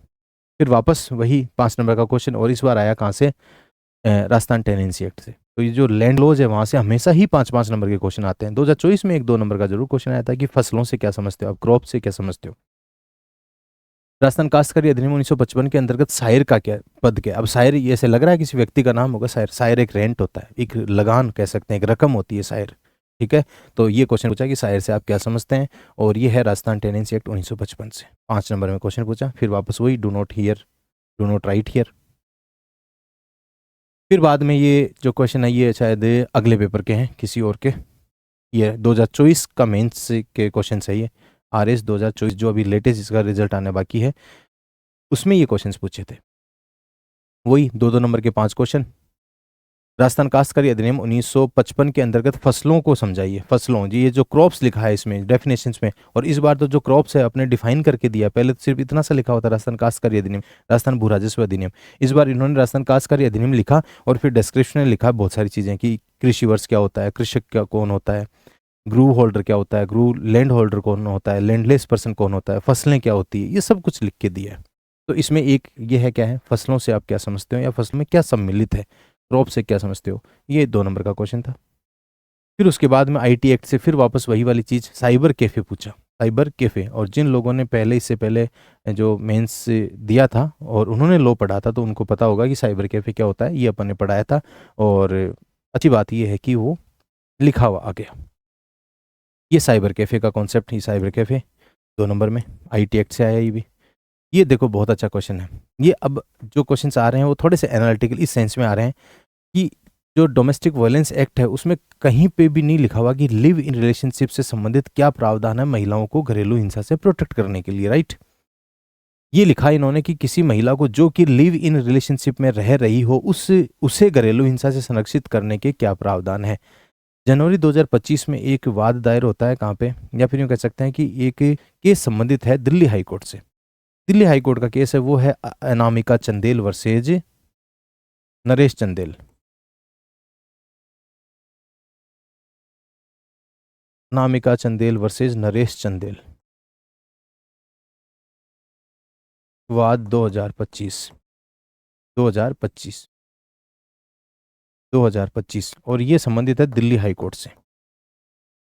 दिल्ली हाई कोर्ट से इसको बेस बनाते हुए और आरपीएससी ने 2025 में 2024 का जो मेंस है 2025 में हुआ था, उसमें पूछा कि जो एक महिला है वो जो लिव इन रिलेशनशिप में रह रही है उसको हम घरेलू हिंसा से कैसे प्रोटेक्ट करेंगे। तो ये जो एक लैंडमार्क जजमेंट था दिल्ली हाई कोर्ट का, इसमें कुछ समय पहले ही उन्होंने कहा था कि जो महिला विवाह की प्रकृति जैसे संबंध में रह रही है, ध्यान देना इसमें कहीं भी स्पष्ट रूप से ये नहीं लिखा गया था कि लिव इन रिलेशनशिप एक महिला जो रह रही है कौन से रिलेशनशिप में, विवाह की प्रकृति जैसे संबंध में, विवाह की प्रकृति जैसे संबंध में। इसका मतलब वैधानिक विवाह उसका नहीं हुआ है, उसका क्या है, वैधानिक विवाह नहीं हुआ है, लेकिन वो ऐसी नातेदारी में रह रही है जो विवाह की प्रकृति जैसी है, विवाह की प्रकृति जैसे संबंध में रह रही है। और इसको अपन इंटरप्रेट करते हैं किसके रूप में, लिव इन रिलेशनशिप के रूप में। और आरपीएससी ने पूछा कि अब बताओ कि लिव इन रिलेशनशिप में रहने वाली जो महिला है क्या वो घरेलू हिंसा अधिनियम के तहत प्रोटेक्ट है। बिल्कुल प्रोटेक्ट है। इसमें आप ये देखो, इसका तो हवाला देना था कि दिल्ली हाई कोर्ट का एक लैंडमार्क जजमेंट अभी हाल ही में अनामिका चंदेल वर्सेस नरेश चंदेल वाद 2025 में, और उसमें ये बताया कि विवाह की प्रकृति जैसे संबंध में कोई महिला रह रही है बशर्ते उसका वैधानिक विवाह नहीं हुआ हो तो भी वह महिला इस अधिनियम के अंतर्गत क्या है, प्रोटेक्टेड है, संरक्षित है। ये इस तरीके का क्वेश्चन है ये। अब इसमें एक बार तो देख के ऐसा लगता है कि अभी ये तो कोई पढ़ाया नहीं, लेकिन सही मायने में देखें तो हर चीज़ पढ़ाई नहीं जाती, कुछ कुछ चीज़ें हैं सोची भी जाती है। ये इस तरीके का क्वेश्चन पूछा 2024 आरएस में। नेक्स्ट, लैंगिक अपराधों से बालकों के संरक्षण अधिनियम 2012 के अनुसार साझी गृहस्थी क्या है, शेयर हाउस होल्ड क्या होता है, शेयर हाउस होल्ड क्या है, ये रहा शेयर हाउस होल्ड। ये बताओ पोक्सो एक्ट के तहत शेयर हाउस होल्ड, अब देखो डोमेस्टिक वायलेंस एक्ट के तहत शेयर हाउस होल्ड अलग है, इसके अलावा जो पोस एक्ट है उसके अकॉर्डिंग शेयर हाउस होल्ड अलग है, इसके अलावा जो पोक्सो एक्ट है उसके अकॉर्डिंग शेयर हाउस होल्ड अलग है। तो ये पोक्सो के अकॉर्डिंग शेयर हाउस होल्ड पूछा था, शेयर हाउस होल्ड पूछा था, साझा गृहस्थी साझी गृहस्थी 2 नंबर में क्वेश्चन आया ये। नेक्स्ट, ये देखो इसे कहते हैं एनालिटिकल क्वेश्चन, पढ़ो ध्यान से। एक ब्रांडेड मिठाई के परीक्षण में हानिकारक तत्व पाए गए, ठीक है, एक ब्रांडेड मिठाई थी, यूँ कह सकते हैं कि मिठाई की दुकान है, ब्रांडेड मिठाई बनाती है, हानिकारक तत्व मिल गए, क्या मिल गए, हानिकारक तत्व मिल गए उसके अंदर, इंजूरियस कंटेंट मिल गए उसमें। क्या सूचना के अधिकार अधिनियम 2005 के अंतर्गत कोई व्यक्ति सक्षम प्राधिकारी से ऐसी सूचना की मांग कर सकता है क्या, ऐसी सूचना की मांग कर सकता है क्या। तो इसमें देखो क्या है, जब तक की सूचना लोक प्राधिकरण के पास है तो मांग सबकी कर सकते हैं अपन।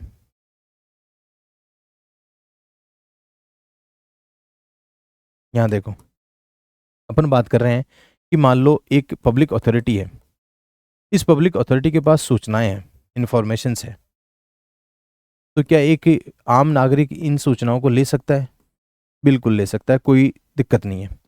क्या यही व्यक्ति किसी निजी संस्थान से सूचनाएं ले सकता है क्या, यही व्यक्ति क्या किसी निजी संस्थान से सूचनाएं ले सकता है क्या।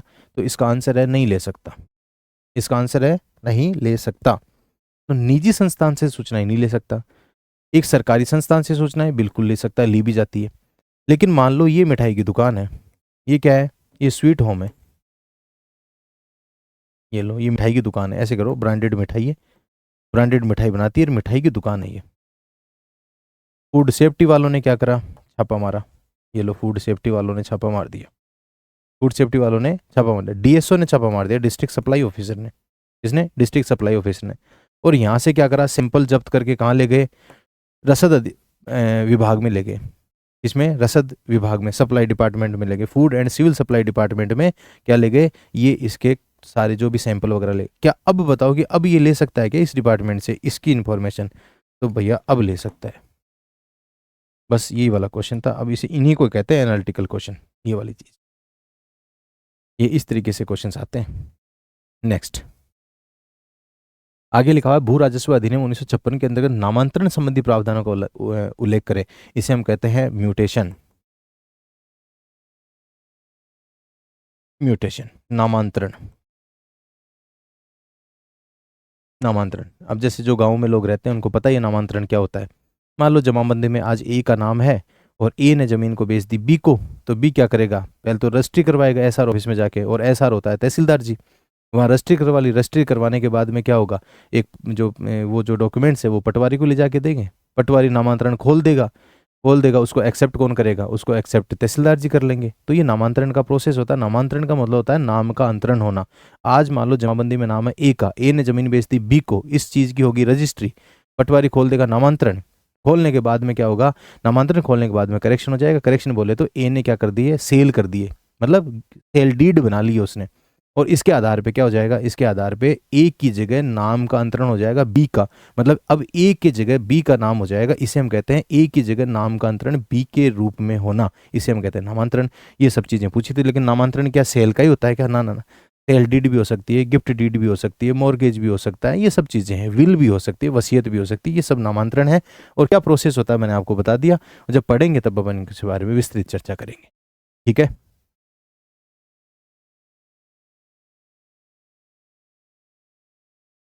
सर ये मिठाई वाली जो इन्फॉर्मेशन है सेंसिटिव नहीं, सेंसिटिव में नहीं आएगी क्या, रविंदर पूछ रहे हैं। अब देखो एक बात बताओ, अब ये इसका भी एक तरीके का अपन एक उदाहरण ले लेते हैं। ये निजी संस्थान था, मिठाई की दुकान थी, ठीक है। ये एक व्यक्ति है, इसके घर में 2 दिन पहले शादी थी। क्या थी? शादी। इस मिठाई की दुकान से यहाँ से ही ले गए 10 किलो, 50 किलो, 20 किलो मिठाई ले गए। 20 किलो मिठाई, सपोज करो ये मिठाई की दुकान वाला पनीर भी बेचता है। ये मिठाई वाले दुकान वाला क्या बेचता है, पनीर बेचता है। ये व्यक्ति शादी में पनीर ले गया 20 किलो, और इसने बना दी पनीर की सब्जी। कम से कम 500 लोगों ने पनीर की सब्जी खा ली। तो ये सेंसिटिव थोड़ी है, तो आम लोग, ये तो लोक हित को प्रभावित करने वाली चीज हो गई। 2 दिन बाद में छापा पड़ा, पता चला निजी संस्थान फर्जी या नकली पनीर बना रखा था। ये व्यक्ति मांगेंगे नहीं कि बताओ भाई कितना हानिकारक था वो, थोड़ा बहुत भी कंटेंट पनीर का नहीं था क्या, उसमें सारा ही फर्जी था। ये तो इनसे संबंधित होगी ना, सेंसिटिव कहाँ हुई। पब्लिक इंटरेस्ट में तो सूचना मिलेगी, तो आम जन को अफेक्ट कर रही है सूचना। सेंसिटिव सेक्शन 8 पढ़ेंगे तो बात कर लेंगे ना। चलो सुन लो, सेंसिटिव सूचना का मतलब है ऐसी सूचनाएं जो देश की अखंडता, देश की संप्रभुता, राष्ट्र की सुरक्षा, इनसे संबंधित हो, ऐसी सूचनाएं नहीं दी जा सकती।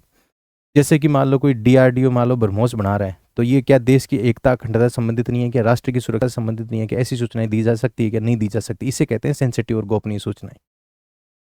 इसके अलावा जैसे मान लो यूं कह सकते हैं अपन की कोई विदेशी सरकार से प्राप्त ऐसी सूचनाएं, गोपनीय सूचना, अगर जिसके बाहर आने से क्या है, बाहर आने से दोनों देशों के बीच में रिलेशन खराब हो सकता है, ये है सेंसिटिव सूचना। कोई व्यक्तिगत सूचना है, जिससे कि व्यक्तिगत सूचना बाहर आने से लोगों में विश्वास, या फिर आम जो दो व्यक्ति उनके उनमें जो वैश्वासिक नातेदारी है, जो फिड्यूशियल रिलेशनशिप है, उसमें दरार पड़ सकती है। ऐसी सूचनाएं, व्यक्तिगत सूचनाएं नहीं दी जा सकती। इसके अलावा अगर अपन बात करें तो जो कैबिनेट पेपर्स होते हैं, जो कैबिनेट जो डिसीजंस होते हैं, वो एक बार के लिए एटलीस्ट 20 साल तक के लिए गोपनीय होते हैं, वो बाहर नहीं आ सकते। क्यों? क्योंकि वहाँ पे हो सकता है डिसीजन इस तरीका लिया गया है जो राष्ट्र हित में हो। या फिर यूँ कह सकते हैं कि किसी व्यक्ति को गिरफ्तार किया, अरेस्ट किया है किसी भी एनफोर्समेंट एजेंसी ने, चाहे वो पुलिस हो सकती है, ईडी हो सकती है, एनआई हो सकती है, सीबीआई हो सकती है, ईसीडी हो सकती है। इन्होंने अगर किसी व्यक्ति को गिरफ्तार किया, अरेस्ट किया है, तो उस अरेस्ट की सूचना बाहर आने पर हो सकता है कि ऐसे ऐसे व्यक्ति को अरेस्ट किया है जो यूं कह सकते हैं कि एक पब्लिक ओपिनियन क्रिएट करता हो सकता है कि उसके फॉलोवर हो लाखों, तो उसके अरेस्ट की सूचना बाहर नहीं आएगी। क्यों? क्योंकि उसकी अरेस्ट की सूचना बाहर आने से लॉ एंड ऑर्डर डिस्टर्ब हो सकता है। तो इस तरह की सेंसिटिव सूचनाएं होती है। 10 ग्राउंड होते हैं टोटल, 10 से ग्राउंड होते हैं। इसके अलावा विशेषाधिकार, अगर मान लो एमएलए और एमपी है, उनके विशेषाधिकारों को हनन होता हो, इस तरह की सूचनाएं नहीं आएगी। कोर्ट की अवमानना होती हो, कंटेम्प्ट ऑफ कोर्ट होता है, ऐसी सूचनाएं बाहर नहीं आएगी। पढ़ेंगे तब और कर लेंगे चर्चा। अभी तो अपन बेसिक सिर्फ आपको ओवरव्यू बता रहा हूँ कि ऐसे ऐसे क्वेश्चन आ सकते हैं और अब तक आए हुए हैं, और अब वे फॉरवर्ड क्या हो सकता है, यहाँ से आगे अपन किस प्रकार से कुछ अच्छा कर सकते हैं, इतनी सी बात है। यही होता है एनालिसिस की, ये कहाँ तक किस प्रकार से क्वेश्चन पूछे गए हैं। अच्छा, क्वेश्चन कोई भी आउट ऑफ सिलेबस नहीं है, आप खुद देख रहे होंगे, लेकिन पूछने का तरीका बदल दिया इन्होंने। अब ये पूछने का तरीका बदल दिया। अब पूछा तो इन्होंने क्या है, पूछा तो ये है कि क्या निजी संस्थान से सूचनाएं ली जा सकती है, क्या नहीं ली जा सकती, लेकिन निजी संस्थान की सूचना अगर लोक प्राधिकरण के पास है तो तब ली जा सकती है। इसको पूछने का तरीका चेंज कर दिया इन्होंने। ये लो, ये पूछने का क्या कर दिया, तरीका चेंज कर दिया।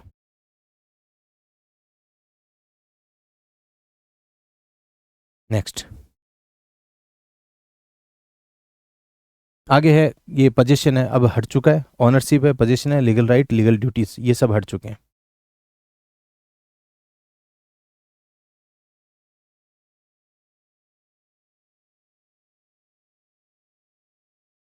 सर मैंने पहले फाउंडेशन बैच में कोचिंग कर रखी है, अभी मैं मेंस की तैयारी कर रहा हूँ, लेकिन सर मैं नोट्स से नहीं लिखना चाह रहा हूँ, तो कैसे मैनेज करूँ? बुक तो लेट आएगी, सारी क्लासेस ख़त्म होने के बाद बुक के साथ क्लासेस लूँगा तो फिर काफ़ी लेट हो जाएगी, बैकलॉग हो जाएगा, बिना बुक पढ़े रिवाइज कैसे करेंगे? आपको आपको रियल टाइम नोट्स दिए जाएंगे, जो कोई टॉपिक चलेगा उससे पहले आपको नोट्स डाल दिए जाएंगे। बस आपको इतना सा कोऑपरेट करना है कि या तो उसका जो भी 5-6 पेजेस होंगे और एक एक्ट के, वो आप फोटोकॉपी निकलवा लेना, उसमें कुछ अलग से कोई जानकारी होगी वो उसमें ऐड ऑन कर लेना, और उन्हीं को लास्ट में जाके कंपाइल कर लेना, तो आपकी वो बुक का भी चक्कर नहीं रहेगा, काम भी हो जाएगा और रियल टाइम आपकी क्या हो जाएगी, अपडेशन भी हो जाएगी। मेरे हिसाब से तो ऐसे कर लेना। और आज की आज ही तो बुक देखो नहीं दे सकते, सीधी सी बात है। अगर आज की आज बुक देंगे तो फिर आपको ठीक है वो क्वालिटी नहीं मिलेगी, सीधी सी बात ये। ये आपका सिलेबस वर्तमान का अभी जो नया है, जो जनवरी 2026 में सिलेबस आया है लॉ का, वो ये लॉ का सिलेबस ही है, देख लो। सूचना का अधिकार अधिनियम 2005, इन्होंने स्पष्ट रूप से कह दिया कि अब धारा 1 से लेके 20 तक पढ़ना आपको। इसमें टोटल चैप्टर है 6। आरटीआई एक्ट में टोटल चैप्टर कितने हैं? 6। और टोटल धाराएं, सेक्शंस कितने हैं? सेक्शन है 30। लेकिन अब क्या है, इन 30 में से अपने को सिर्फ कितनी पढ़नी है? 1 से लेके 20 तक। 1 से लेके 20 तक की जो धाराएं हैं वो पढ़नी है, ठीक है। अब यहाँ से पहले क्या होता था, सिर्फ इतना सा लिखा होता था, ये चीज़ नहीं लिखी होती थी, सूचना का अधिकार अधिनियम। अब समझ नहीं आता था कि 1 से लेके 30 तक कौन कौन सी धाराएं पढ़े, कौन कौन से सेक्शंस पढ़े। अच्छा ये किया है कि इन्होंने बता दिया कि लास्ट के 21 से लेके 30 तक नहीं पढ़नी, आपको कितनी पढ़नी है? 1 से लेके 20 तक पढ़नी है। ये लो, ये अच्छी चीज़ कर दी इन्होंने। नेक्स्ट, ये है सूचना प्रौद्योगिकी अधिनियम, सूचना प्रौद्योगिकी अधिनियम 2000, आईटी एक्ट 2000 है। इसमें धारा 1 पढ़नी है, धारा 2 में परिभाषा है, जिसमें देखो संचार उपकरण, communication devices, computer, computer network, ये इस तरह की चीज़ें, इसलिए थोड़ा सा ये टफ हो जाता है। कंप्यूटर साधन, इसके अलावा कंप्यूटर प्रणाली, ये कंप्यूटर सिस्टम, साइबर कैफ़े, ये पहले पिछली बार मतलब 2024 के जो लेटेस्ट जो आरएस मेंस हुआ है उसमें साइबर कैफ़े पूछा गया था, लेकिन पिछली बार सिर्फ आईटी एक्ट ही लिखा हुआ था, इस बार इन्होंने साइबर कैफ़े लिख के दिया है, तो पहले ही लिख देते ताकि पढ़ ही लेते जो लोग नहीं पढ़े थे। ये साइबर सिक्योरिटी, इसकी बात मैं कर रहा था, ये है साइबर सिक्योरिटी। अब साइबर सिक्योरिटी की बात करते हैं तो कौन सी साइबर सिक्योरिटी? इसमें साइबर क्राइम्स भी आ जाते हैं। साइबर क्राइम्स, एक तो जो प्रोटेक्टेड सिस्टम्स होते हैं उनको सुरक्षित करना, जिसे हम साइबर सिक्योरिटी कहते हैं। एक साइबर क्राइम्स है, इनको होने से पहले ही प्रिवेंट करना, इसे हम कहते हैं साइबर सिक्योरिटी, साइबर सुरक्षा। फिर आगे है डेटा, इसके बाद है अंकीय चिन्ह, इसे हम कहते हैं डिजिटल साइन, और इसको शॉर्ट में कहते हैं डी साइन। क्या कहते हैं? D sign, digital sign, D sign. फिर है इलेक्ट्रॉनिक अभिलेख, इससे पहले देखो इलेक्ट्रॉनिक साइन भी है, तो ये तो क्या हो गए, ये तो हो गए डी साइन। ये लो, ये तो है डी साइन, और इन्हें हम कहते हैं ई साइन। अब ये डी साइन और ई साइन और इस तरीके की जो टर्मिनोलॉजी है ये थोड़ी सी इस एक्ट को टफ बनाती है, लेकिन इसको आसान करके पढ़ेंगे अपन। फिर है इलेक्ट्रॉनिक अभिलेख, इन्हें हम कहते हैं इलेक्ट्रॉनिक रिकॉर्ड्स। इलेक्ट्रॉनिक रिकॉर्ड क्या है? और इलेक्ट्रॉनिक रिकॉर्ड आजकल ये बीएनएसएस में जोड़ दिया है, ध्यान रखना। इलेक्ट्रॉनिक जो रिकॉर्ड है ये दस्तावेज रिकॉर्ड्स में अब इलेक्ट्रॉनिक रिकॉर्ड्स भी जोड़ दिए हैं। इसका मतलब ये है कि जो इलेक्ट्रॉनिक रिकॉर्ड्स है वो एडमिसिबल इन कोर्ट है। मतलब पहले क्या होता था कि पहले एक 65B का प्रमाण पत्र देना होता था, जिससे ये साबित करना होता, मतलब इंडियन एविडेंस एक्ट की एक धारा हुआ करती थी 65B, 65B, उसका एक प्रमाण पत्र देना होता था कि मैं कोई इलेक्ट्रॉनिक एविडेंस दे रहा हूँ या कोई ऑडियो वीडियो दे रहा हूँ, वो उसमें क्या है, वो अनएडिटेड है, अनअल्टर्ड है, इस तरह की चीज़ें होती थी।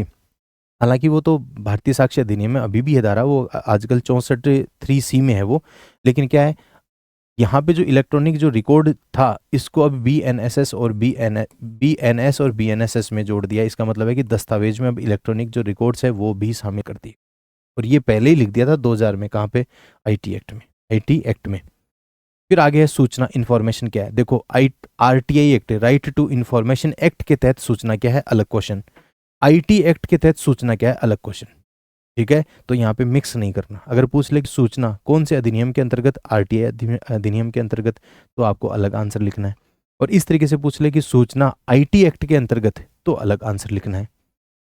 फिर ये देखो प्राइवेट कुंजी, लोक कुंजी, इसे हम कहते हैं प्राइवेट की, और एक को कहते हैं पब्लिक की। तो पब्लिक की तो क्या होता है, प्राइवेट की क्या होता है। ये कुछ इस तरीके के शब्द है, इस एक्ट को थोड़ा सा डिफिकल्ट बनाते हैं। फिर आगे लिखा हुआ है IT एक्ट की धारा 65, इसमें लिखा हुआ है टेम्परिंग। क्या लिखा हुआ है? टेम्परिंग।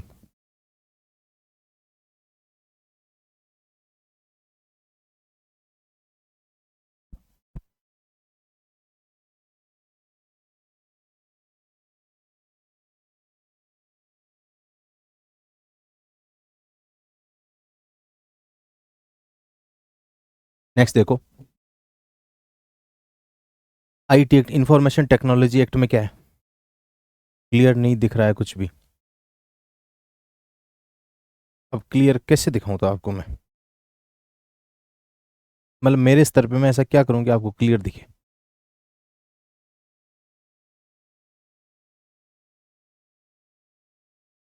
नेटवर्क इश्यू है, और तो कुछ नहीं हो सकता, मौसम खराब की वजह से नेटवर्क इश्यू है।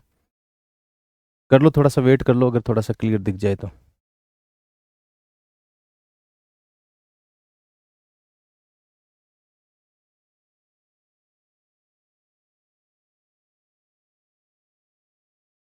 IT एक्ट की धारा है 65, इसमें लिखा हुआ है टेम्परिंग। क्या करना, क्या लिखा हुआ है? टेम्परिंग। भाई किसी भी जो सिस्टम है, जो कंप्यूटर सिस्टम हो सकता है, कंप्यूटर नेटवर्क हो सकता है, उसके साथ छेड़छाड़ करना। टेम्परिंग का मतलब छेड़छाड़। 65 में लिखा हुआ है, 65 में लिखा हुआ है। इसके अलावा है 66, और ये है 66B, C, D, E, F।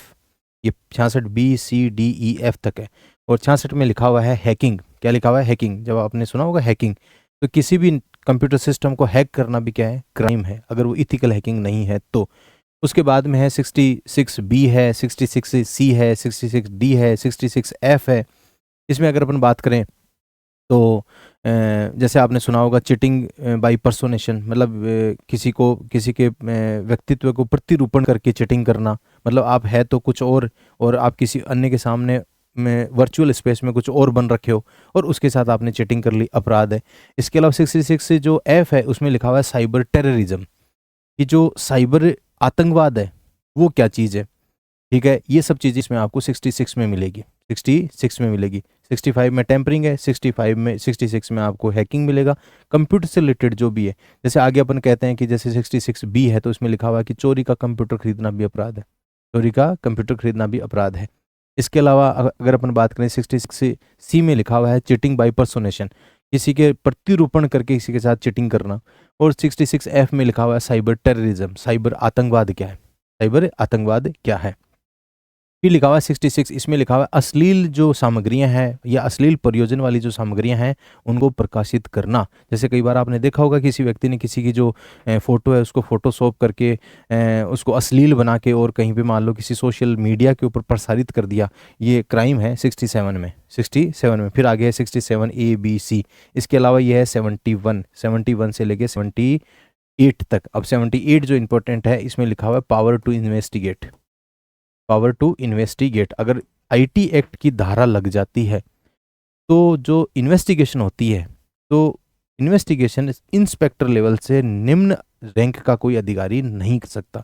और ये लिखा हुआ कहाँ पे? 78 में लिखा हुआ है, 78 में। अब 71 से 78 में लिखा हुआ है कौन से अपराध ऐसे होंगे जो भारत के बाहर किए जाएं तो उनमें क्या है, भारत के अंदर किए जाए तो क्या है, पावर टू इन्वेस्टिगेट क्या है। एक सर्ट नाम आपने सुना होगा, कंप्यूटर इमरजेंसी रिस्पॉन्स टीम है। ये सब चीज़ें आपको कहाँ मिलेगी? 71 से लेके 78। ये थोड़ा सा टफ इस वजह से बन जाता है क्योंकि इसमें टेक्नोलॉजी वाली जो टर्मिनोलॉजीज है, जैसे चीटिंग बाई पर्सोनेशन है, हैकिंग है, टेम्परिंग है, साइबर टेररिज्म है, पावर टू इन्वेस्टिगेट है। इसके अलावा भारत के बाहर अगर कोई IT एक्ट कोई साइबर क्राइम करे तो उसका क्या उसमें क्या प्रावधान है, ये सब चीज़ें किस में मिलेगी? आपको IT एक्ट 2000 में मिलेगी। ये इसका ओवरव्यू है। फिर है बौद्धिक संपदा अधिकार। बौद्धिक संपदा अधिकार क्या कॉन्सेप्ट तो क्या है, टाइप्स क्या है और पर्पज क्या है। पर्पज, टाइप्स और कॉन्सेप्ट, संकल्पना। बौद्धिक संपदा अधिकार, intellectual property rights. Intellectual property rights में मैंने आपको बताया पेटेंट है, कॉपीराइट है, इंटीग्रेटेड सर्किट्स है, ट्रेड मार्क्स है, ट्रेड सीक्रेट्स है। इनकी ये जो आईपीआर है, इनकी क्या तो संकल्पना है जिसे हम कहते हैं, क्या तो कॉन्सेप्ट है, क्या इनके प्रकार है और क्या इनकी क्या उद्देश्य है, प्रयोजन क्या है, इनका प्रयोग उपयोग क्या है। ठीक है, सबके इशू है, बार बार डिस्टर्ब मत करो सर को। ठीक है, फिर आगे है, ये अपन ने अलग से बात ही कर ली। तीनों एक्ट है, स्त्रियों व बालकों के विरुद्ध अपराध है, मतलब यह है crime against women and children. Crime against women and children आपको मैंने ये तो बता ही दिया है। एक एक्ट है पोस एक्ट, जिसे हम कहते हैं sexual harassment of women at work place act 2013, ये वाला। इसके अलावा है protection of women from domestic violence, जिसे हम कहते हैं घरेलू हिंसा से महिलाओं का संरक्षण। इसमें धाराएं 1 से लेकर 29 तक और 31। इसके अलावा महिलाओं का कार्यस्थल पर लैंगिक उत्पीड़न, इसमें देखो धारा 1 से लेकर 9 तक और 11 से लेकर 20 तक। अगला है पॉक्सो एक्ट, पहले चाइल्ड लेबर हुआ करता था, वो अब हट चुका है। तो ये है लैंगिक अपराधों से बालकों का संरक्षण अधिनियम 2012, धाराएं 1 से लेकर 15 तक, और इसे हम कहते हैं protection of children from sexual offence. तो ये 3, 2 महिलाओं से संबंधित, 1 बच्चों से संबंधित, यहाँ तक ठीक। फिर है माता पिता व वरिष्ठ नागरिकों का भरण पोषण व कल्याण अधिनियम 2007। मेरे हिसाब से अब आपको ये सिलेबस तो एटलीस्ट याद हो गया होगा।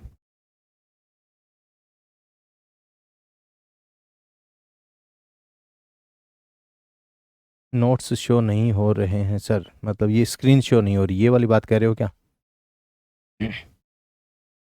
चलो, जो मैं बोल रहा हूँ वो तो एक बार समझ लो आप। यह है माता पिता व वरिष्ठ नागरिकों का भरण पोषण व कल्याण अधिनियम 2007, धाराएं 1 से लेके 25 तक, 1 से लेके 25 तक। फिर है राजस्थान में महत्वपूर्ण भूमि विधियां, लैंड लॉज। भूमि विधियां हैं लैंड लॉज। ये है राजस्थान काश्तकारी अधिनियम। अब राजस्थान काश्तकारी अधिनियम को अच्छे से डिफाइन करके दे दिया। राजस्थान काश्तकारी अधिनियम को बहुत अच्छे से डिफाइन कर दिया।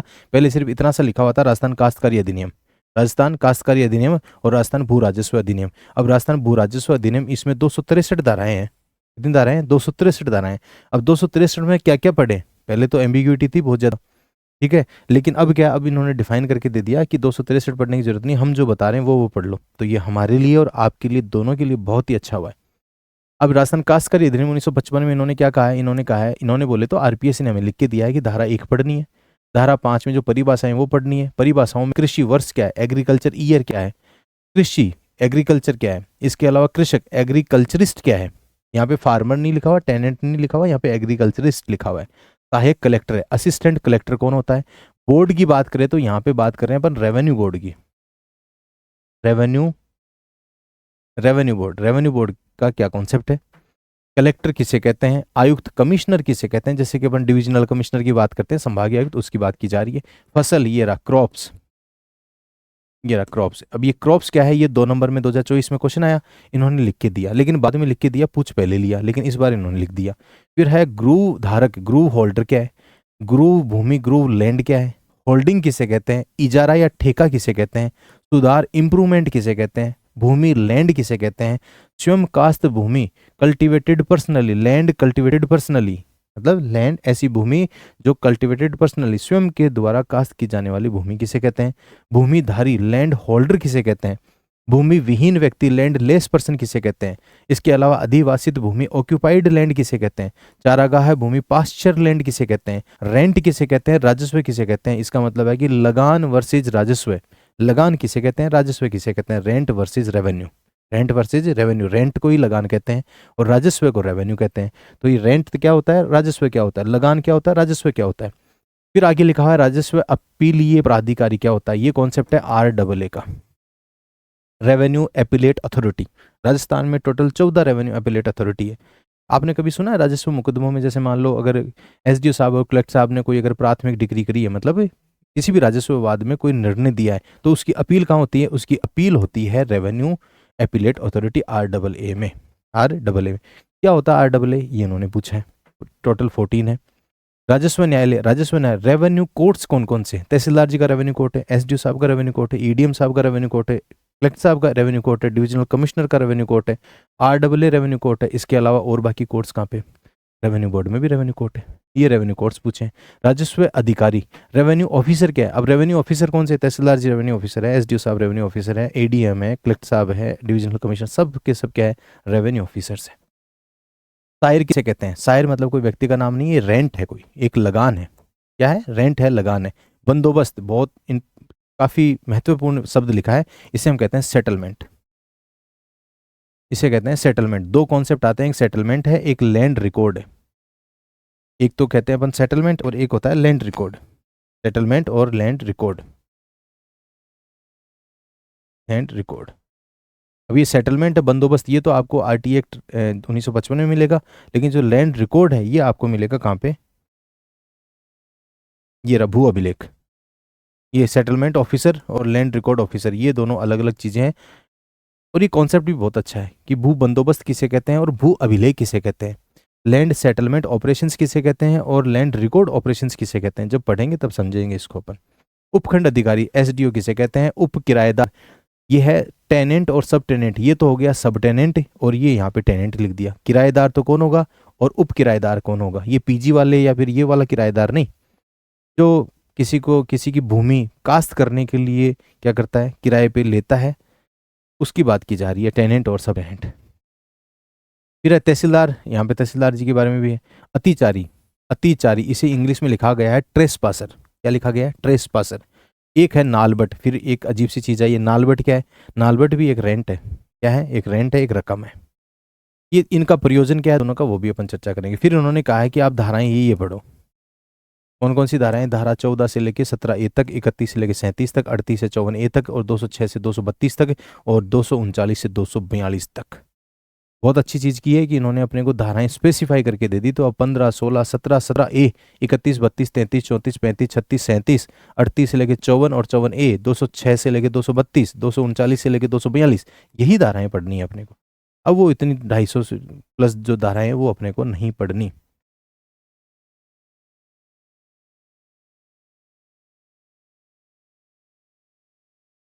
सॉरी सर, नेटवर्क इशू की वजह से टाइम पर नहीं आ सका सर। मुझे जहाँ तक समझ में आ रहा है फ़िलहाल सिलेबस का ओवरव्यू चल रहा है। बिल्कुल सही बात है सर। कोई टॉपिक शुरू, अभी तक टॉपिक शुरू नहीं है। टॉपिक शुरू करने की आपको जल्दबाजी क्या? टॉपिक तो कल भी शुरू कर सकते थे, लेकिन उसका कोई सेंस नहीं है। सिलेबस समझो, सिलेबस को याद करो, उसके बाद टॉपिक पे आएंगे। पूरे सिलेबस का एक बार ओवरव्यू होना चाहिए। फिर बाद में अगला है कि राजस्थान भू राजस्व अधिनियम 1956। अब इसमें इन्होंने कहा है कि धारा 1 पढ़ो, धारा 2 पढ़ो, धारा 3 पढ़ो। धारा 3 में लिखा हुआ है निर्वचन, इंटरप्रिटेशन। भू अभिलेख अधिकारी जिसे हम कहते हैं लैंड रिकॉर्ड ऑफिसर किसे कहते हैं? उधर था लैंड सेटलमेंट ऑफिसर। नगर पालिका, म्यूनसिपैलिटी, नजुल भूमि। नजुल भूमि कौन सी भूमि होती है? ये 5 नंबर में क्वेश्चन आया हुआ है। पंचायत सर्किल किसे कहते हैं? राजस्व अपीलीय प्राधिकारी। ये 2 जगह लिख दिया, RAA यहाँ पे भी लिख दिया और RAA यहाँ पे भी लिख दिया, दोनों जगह लिख दिया। और लास्ट में है बंदोबस्त प्राधिकारी। यहाँ पे बंदोबस्त लिखा कि सेटलमेंट क्या होता है, शायद ऊपर है, और यहाँ पे सेटलमेंट प्राधिकारी मतलब ये है कि सेटलमेंट ऑफिसर कौन है वर्सेज लैंड रिकॉर्ड ऑफिसर कौन है। ये सारी चीज़ें पूछ ली या यहाँ पे लिखी दी है, इनकी अलग से चर्चा कर लेंगे। और गाँव विलेज किसे कहते हैं। और लास्ट में ये धाराएँ हैं 4 से लेकर 36 तक, 4 से लेकर 36, 40A, 74 से लेकर 87 तक, 106 से लेकर 137 तक, 142 से लेकर 183 तक। ये है आपका कंप्लीट सिलेबस का ओवरव्यू। ये शुरुआत अपने कहाँ से करी थी? शुरुआत अपने करी थी सूचना के अधिकार अधिनियम 2005 से, IT act, IPR intellectual property rights, महिलाओं और बच्चों से संबंधित अपराध जिसमें से घरेलू हिंसा से महिलाओं का संरक्षण, महिलाओं का कार्यस्थल पर लैंगिक उत्पीड़न से संरक्षण, लैंगिक अपराधों से बालकों का संरक्षण, माता पिता व वरिष्ठ नागरिकों का भरण पोषण व कल्याण, राजस्थान काश्तकारी अधिनियम, राजस्थान भू राजस्व अधिनियम, और लास्ट में अभी और बच रहा है, ये है भारतीय न्याय संहिता। भारतीय न्याय संहिता और भारतीय नागरिक सुरक्षा संहिता, इसे हम कहते हैं BNS और BNSS। भारतीय, बहुत बड़ा सिलेबस है सर, नंबर भी 30 है। कितने? बड़ा सिलेबस तो है लेकिन 30 नंबर का है। ठीक है, 30 नंबर ऐसे छोटे सिलेबस से तो नहीं आएंगे, पढ़ना तो पड़ेगा। अभी बड़ा लग रहा है, जब अपन पढ़ेंगे तो आसान हो जाएगा।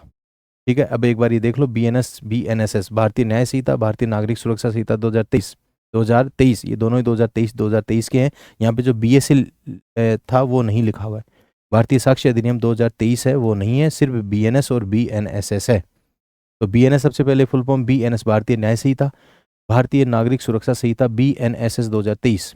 इसमें देखो क्या क्या इन्होंने कहा कि आपको क्या क्या पढ़ना है। ऐसे तो ये तो बहुत लंबा चौड़ा अडंगा है, इसमें तो सिंपली अपने को क्या है, धारा 1 पढ़नी है, धारा 2 में परिभाषाएं, बालक क्या होता है, चाइल्ड किसे कहा गया है, चाइल्ड किसे कहा गया है, न्यायालय कोर्ट्स क्या है, दस्तावेज रिकॉर्ड्स क्या है।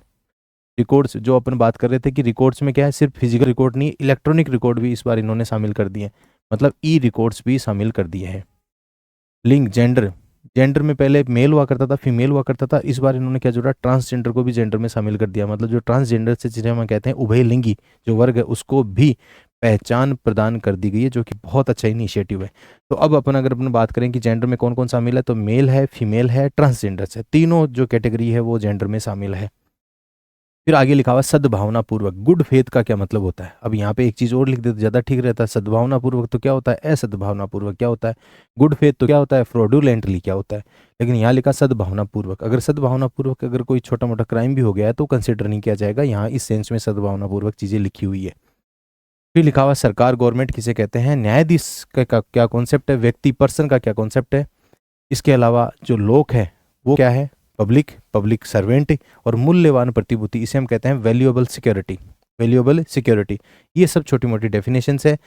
ये थोड़ा बहुत इसलिए बता रहे हैं ताकि आपको ये नाम याद रह जाए, नाम याद रह जाएगा तो दोबारा जब पढ़ेंगे तो सुना सुना सा लगेगा, ईजी रहेगा, आसान रहेगा पढ़ने में। आज सुन लो 10 दिन बाद में सुन लो, सुनना तो है ही।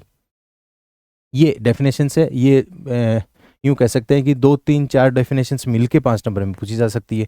क्वेश्चन इस तरीके से आ सकता है कि बीएनएस के तहत निम्नलिखित जो शब्द है उनको परिभाषित करो। उसमें सबसे पहले आपको दस्तावेज दे दिया, दूसरा आपको जेंडर दे दिया, अगला आपको सद्भावना पूर्वक दे दिया, और अगला आपको मूल्यवान प्रतिभूति दे दिया। 4 क्वेश्चन हो गए, 5 नंबर के हो जाएंगे, कोई दिक्कत नहीं है। या फिर 5 डेफिनेशन आ जाएगी, 1 नंबर की 1 डेफिनेशन आ जाएगी। तो 5 में दस्तावेज दे देंगे, लिंग जेंडर दे देंगे, सद्भावना पूर्वक, इसके अलावा मूल्यवान प्रतिभूति और बालक क्या है। ये 5 पॉइंट आ सकते हैं, और 5 पॉइंटों में से आपको क्या पूछा जा सकता है कि ये 5 नंबर का क्वेश्चन है और पांचों को क्या करो, परिभाषित करो। इस तरीके से क्वेश्चन आ सकता है। नेक्स्ट, नेक्स्ट लिखा हुआ है कि ये धाराएं लिखी हुई है कि धारा 189 से लेकर 91 तक क्या है, इसके अलावा 194 से 97 तक क्या है, 270 क्या है, और 294 से 296 थोड़ी सी धाराएं दी गई है।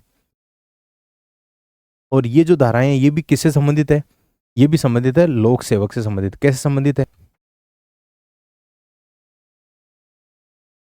सब इंस्पेक्टर में भी क्वेश्चन आया था इस एक्ट से। हाँ, दो बीएनएस से आया था, बीएनएसएस से आया था, 5 वाले एग्जाम में भी आया था और 6 वाले एग्जाम में भी आया था। देखो 189 से 191 है, ये संबंधित है एक लोक सेवक से संबंधित। किस प्रकार संबंधित है, यहाँ पे लिखा हुआ है अनलॉफुल असेंबली, अनलॉफुल असेंबली, विधि विरुद्ध जमाव। अनलॉफुल असेंबली का मतलब होता है विधि विरुद्ध जमाव।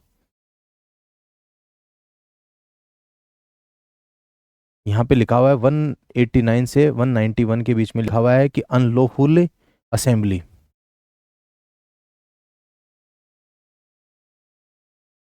अनलॉफुल असेंबली, विधि विरुद्ध जमाव किसे कहा जाएगा।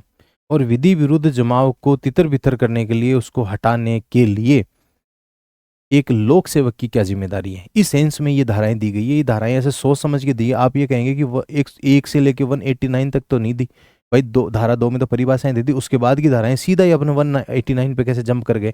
यहाँ पे लिखा हुआ विधि विरुद्ध जमाव, अनलॉफुल असेंबली है। मान लो कोई विधि विरुद्ध जमाव करके बैठे हैं, भीड़ लगा के बैठे हैं, तो उनको कैसे हटाया जाएगा, कैसे हटाया जाएगा। ये है धाराएं 189 से 191। फिर आगे है 194 से 197, इसमें लिखा हुआ है दंगा और बलवा, दंगा और बलवा,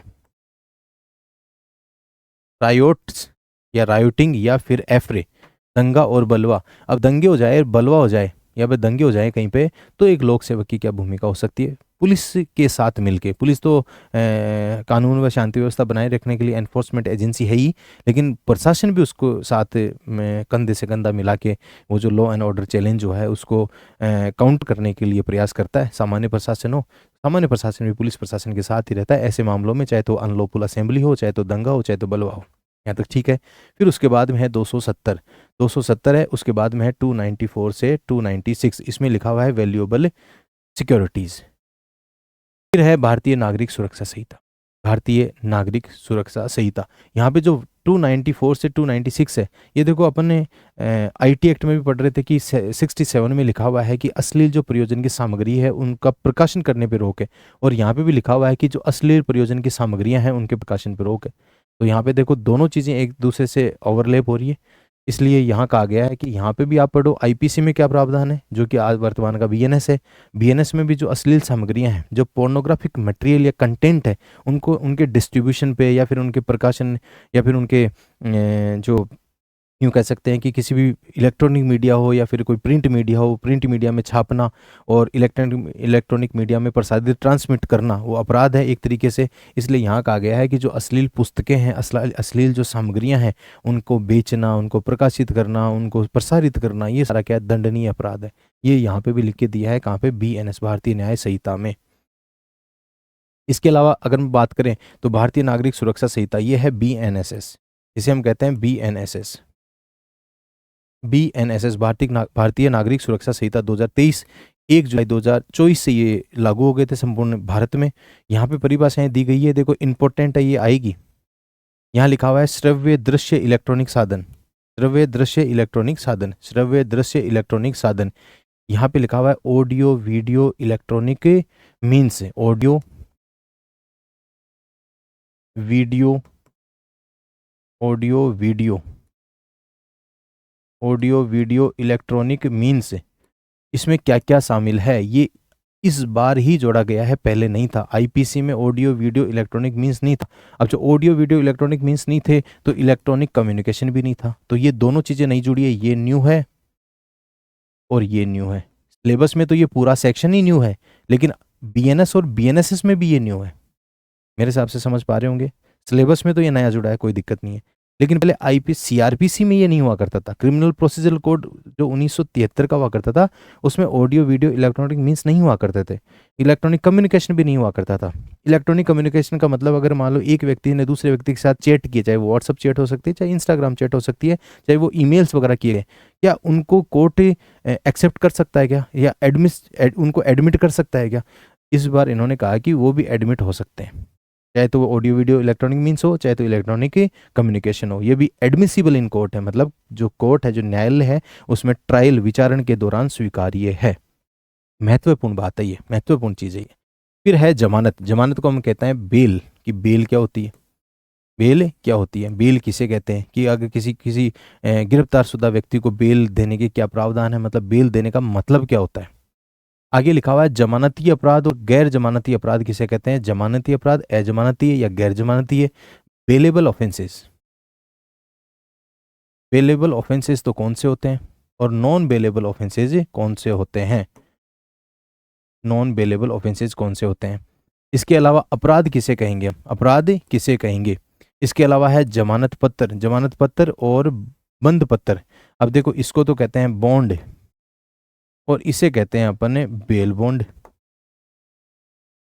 इन दोनों में थोड़ा थोड़ा डिफरेंस है कि बॉन्ड है वो तो कब दिया जाता है, बेल बॉन्ड है वो कब दिया जाता है। मतलब एक प्रकार से प्रतिभूति होती है, एक बॉन्ड होता है, एक जमानत मुचलका होता है, जमानत देना, किसकी जमानत दी जा रही है, कौन दे रहा है, इसलिए बॉन्ड भरना, बेल बॉन्ड जमा करवाना, ये सारी चीज़ें हैं किसमें है, बीएनएसएस में। आरोप, चार्जेज क्या है, चार्जेज किसे कहते हैं।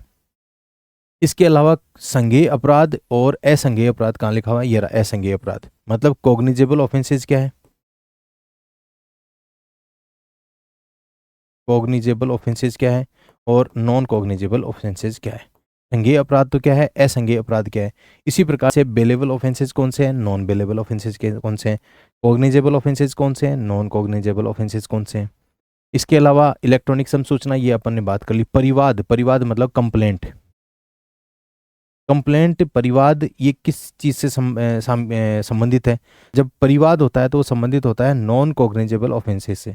जब एफआईआर होती है तो वो संबंधित होती है कॉग्निजेबल ऑफेंसेस से, मतलब संज्ञेय अपराधों से। तो जब संज्ञेय अपराध घटित होते हैं तो एफआईआर प्रथम सूचना रिपोर्ट दर्ज होती है, जिसे हम कहते हैं फर्स्ट इन्फॉर्मेशन रिपोर्ट। और जब कंप्लेंट परिवाद होता है तो नॉन कॉग्निजेबल ऑफेंसेस की श्रेणी में आते हैं, और उस समय परिवाद में जांच होती है, ना कि एफआईआर होती है। जांच होती है, इंक्वायरी होती है, और जो जांच इंक्वायरी होती है वो मजिस्ट्रेट करते हैं, और जब एफआईआर होती है तो अन्वेषण होता है, और अन्वेषण कौन करता है, पुलिस करता है। थोड़ी थोड़ी सी बारीकियां हैं, पढ़ेंगे तब अपन और चर्चा कर लेंगे इनकी अच्छे से। अभी थोड़ा थोड़ा जितना समझ में आ रहा है उतना समझ लो। ये जांच तो क्या होता है, अन्वेषण क्या होता है, यही बात कर रहा था अपन। जांच इंक्वायरी किसके द्वारा, मजिस्ट्रेट के द्वारा। अन्वेषण इन्वेस्टिगेशन किसके द्वारा, पुलिस के द्वारा, पुलिस के द्वारा। कॉग्निजेबल का मतलब ऐसे अपराध जिनमें पुलिस बिना वारंट के गिरफ्तार कर ले उसको हम कॉग्निजेबल ऑफेंस कहते हैं। मतलब आज ही जानना है सब आपको। अभी नाम तो सीखो कि cognizable offence, non cognizable offence, अभी नाम तो सीखो थोड़ा सा। ये मैं सब इसलिए बता रहा हूँ ताकि बाद में जब पढ़े तो ऐसे लगे सुना सुना सा है, देखा देखा सा है। हाँ, थोड़ा सा हमने सुना था, थोड़ा सा देखा था, अगर कहीं लिख रहे हो तो थोड़ा सा लिखा था, बस इतनी सी बात है, बाकी इसका कोई सेंस नहीं है।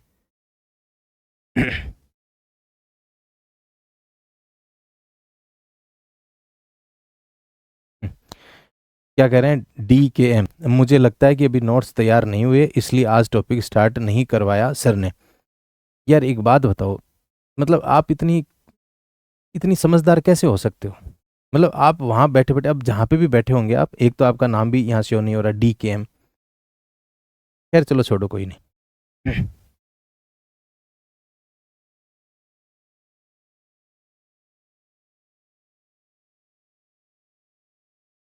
देख लो भाई फिर से, audio video electronic means overall BNSS में ही नया जुड़ा है, ठीक है।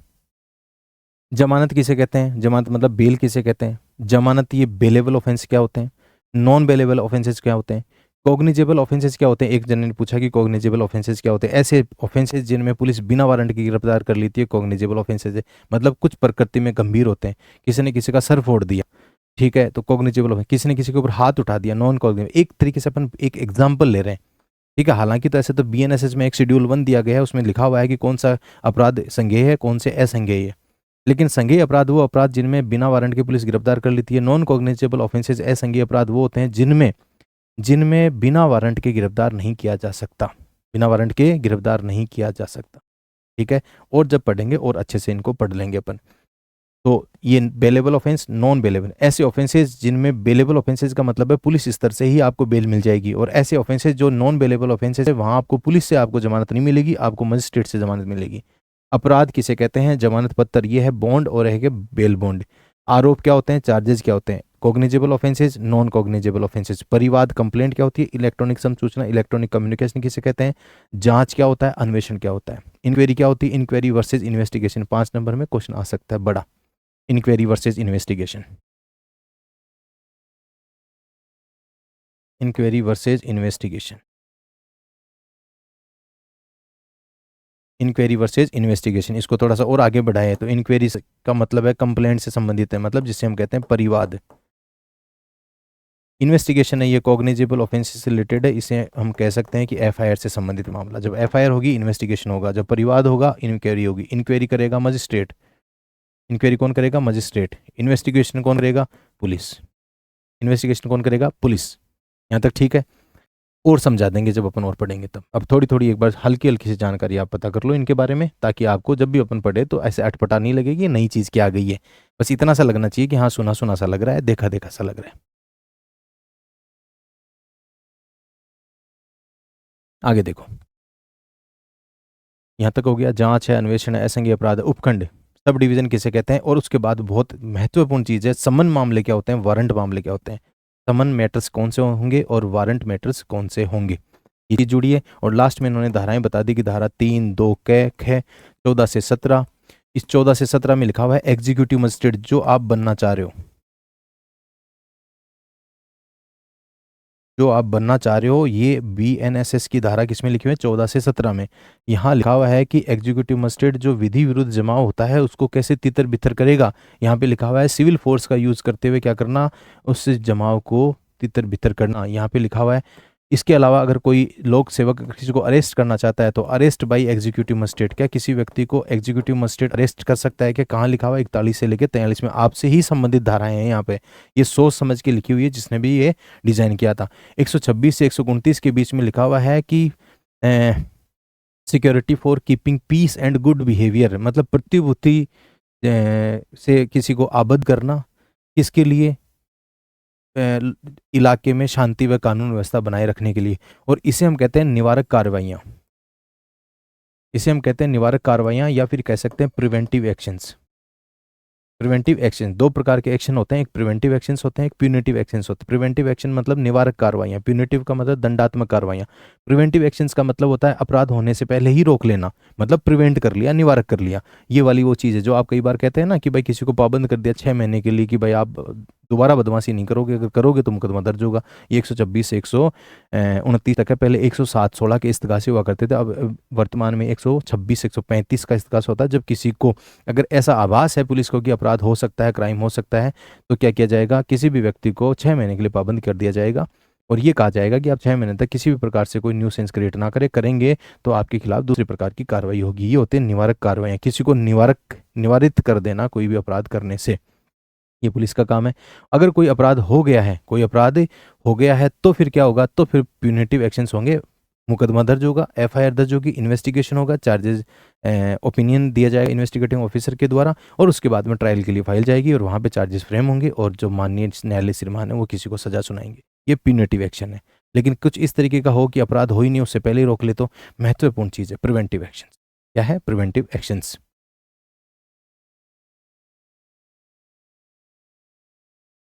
आगे है 148, 149 और 152, ये तीनों एक जैसे से। इसमें लिखा हुआ है कि सिविल बल का यूज करना, सिविल बल मतलब सिविल बल का यूज करना, सिविल फोर्स का यूज करना, किसके लिए, जो भी अनलॉफुल असेंबली है, न्यूसेंस क्रिएट हुआ है, उसको तितर बितर करने के लिए। तितर बितर का मतलब ऐसे तितर बितर ही लिखा हुआ है, आपको अटपटा लग सकता है, लेकिन जो बीएनएस है वो तितर बितर ही लिखता है उसको, कि उनको हटाना, डिस्पर्स करना। फिर है 149 में है सशस्त्र बल के जो लोग हैं उनका उपयोग करते हुए या उनके द्वारा उस सिविल बल का उपयोग करते हुए क्या करना, न्यूसेंस को हटाना। आगे लिखा हुआ है कि सिविल जो एग्जीक्यूटिव मजिस्ट्रेट है या फिर जो यूं कह सकते हैं लोक अधिकारी है उनके द्वारा न्यूसेंस को हटाना, ये लिखा हुआ है। उसके बाद में जो महत्वपूर्ण चीज़ है, जो आप पहले ये सुनते थे कि 144 लग गई धारा 144 लग गई, वो अब है 163 है। पहले की 144 धारा अब कौन सी है, 163 है, और इसे हम कहते हैं इंजक्शन ऑर्डर। इंजक्शन ऑर्डर, निषेधाज्ञा लगा देना। जब किसी इलाके में इस तरीके की लॉ एंड ऑर्डर की सिचुएशन खराब हो जाती है तो क्या कर दिया जाता है, इंजेक्शन ऑर्डर लगा दिया जाता है, जो पहले का हुआ करता था 144 और वर्तमान का 163। इंपॉर्टेंट है। फिर उसके बाद में ये सारा आगे का प्रावधान है कि जो इंजेक्शन ऑर्डर लगा है उसमें क्या क्या कार्रवाई होगी, 163 लेके 167 तक। इंपॉर्टेंट है। फिर बाद में है एफआईआर। पहले 154 में होती थी एफआईआर, अब ये कर दी 173 में, ये है एफआईआर, फर्स्ट इंफॉर्मेशन रिपोर्ट। जब किसी थानाधिकारी को या थाने के बाहर अधिकारी को, थाने के इंचार्ज को जब ये पता चलता है कि भाई कोई संज्ञेय अपराध हुआ है, उसकी सूचना उसे मिलती है, तो तुरंत क्या करेगा, एफआईआर दर्ज करेगा, फर्स्ट इन्फॉर्मेशन रिपोर्ट दर्ज करेगा, फर्स्ट इन्फॉर्मेशन रिपोर्ट दर्ज करेगा। इसे हम कहते हैं फर्स्ट इन्फॉर्मेशन रिपोर्ट, प्रथम सूचना रिपोर्ट, और इसको शॉर्ट में कहते हैं अपन एफआईआर करना। 173 बीएनएसएस पहले हुआ करता था, 154 सीआरपीसी में एफआईआर। उसके बाद में है 174, इसमें है असंज्ञेय अपराध हुआ है तो परिवाद की किस प्रकार से जांच होगी। यहाँ पे एफआईआर होगी, यहाँ पे परिवाद है, यहाँ पे एफआईआर है, यहाँ पे कंप्लेंट है, यहाँ पे संज्ञेय अपराध है, यहाँ पे असंज्ञेय अपराध है। यहाँ पे एफआईआर होने के बाद अन्वेषण पुलिस के द्वारा किया जाएगा, यहाँ पे असंज्ञेय अपराधों में परिवाद प्रस्तुत होने पर जांच किसके द्वारा की जाएगी, मजिस्ट्रेट के द्वारा। थोड़ी थोड़ी सी बारीकियां हैं, कर लेंगे इनको। नेक्स्ट है 187 में पुलिस कस्टडी। पुलिस कस्टडी इसको कहते हैं पुलिस अभिरक्षा। पुलिस अभिरक्षा, जब 24 घंटे में ऐसा महसूस हो कि अन्वेषण पूरा नहीं होगा तो न्यायालय श्रीमान के समक्ष किसी भी मुलजिम को पेश करके हम पुलिस कस्टडी ले सकते हैं। कितनी पुलिस कस्टडी, और अधिकतम ले सकते हैं 15 दिन की। कितने दिन की, 15 दिन की पुलिस कस्टडी ली जा सकती है पुलिस के द्वारा। ये है 187 में, पहले होता था 167 सीआरपीसी में, 167 सीआरपीसी में, अब हो गया 187 में। फिर आगे है 194 से लेके 196 तक, 194 से 196 तक। पहले एक धारा हुआ करती थी 174 CrPC, 174 civil procedural code, 174 civil procedural code. इसे हम कहते थे मर्ग दर्ज होना। क्या, मर्ग दर्ज होना मतलब एक तरीके से यूँ कह सकते हैं कि कोई प्राकृतिक कारणों से या कोई प्राकृतिक मृत्यु हुई है, किसने आत्महत्या कर ली, कोई एक्सीडेंट हो गया, कोई डेड बॉडी मिल गई, कोई नशा करके पड़ा था और उसकी डेथ हो गई, यूँ कह सकते हैं कि जिसमें कोई क्राइम इन्वॉल्व नहीं हो, मतलब प्राकृतिक कारणों से किसी की मृत्यु हो गई, उसे हम कहते हैं मर्ग दर्ज होना। क्या करना, क्या होना, मर्ग दर्ज होना। अब वर्तमान में ये जो प्रावधान कर दिए 194 से लेके 196 तक, 196 तक, ये है आपका कंप्लीट सिलेबस। कंप्लीट है सिलेबस। ये बीएनएसएस था, ये बीएनएस है, ये जो लैंड लॉज है, इसके अलावा ये जो मैंने ऊपर बताया था, ये बार बार मैं कम से कम 10 एक बार बता चुका हूँ। इतना सा है कि आपको याद हुआ कि नहीं हुआ, एक बार ये बता दो कि सिलेबस याद हुआ कि नहीं हुआ। करते हैं अपन नया टॉपिक शुरू 2 मिनट बाद में। एक बार कोई और कुछ डाउट है तो पूछ लो, और सिलेबस अगर लिख लिया है तो बहुत अच्छी बात है, नहीं लिखा हुआ है तो फिर आप स्वयं जिम्मेदार हैं।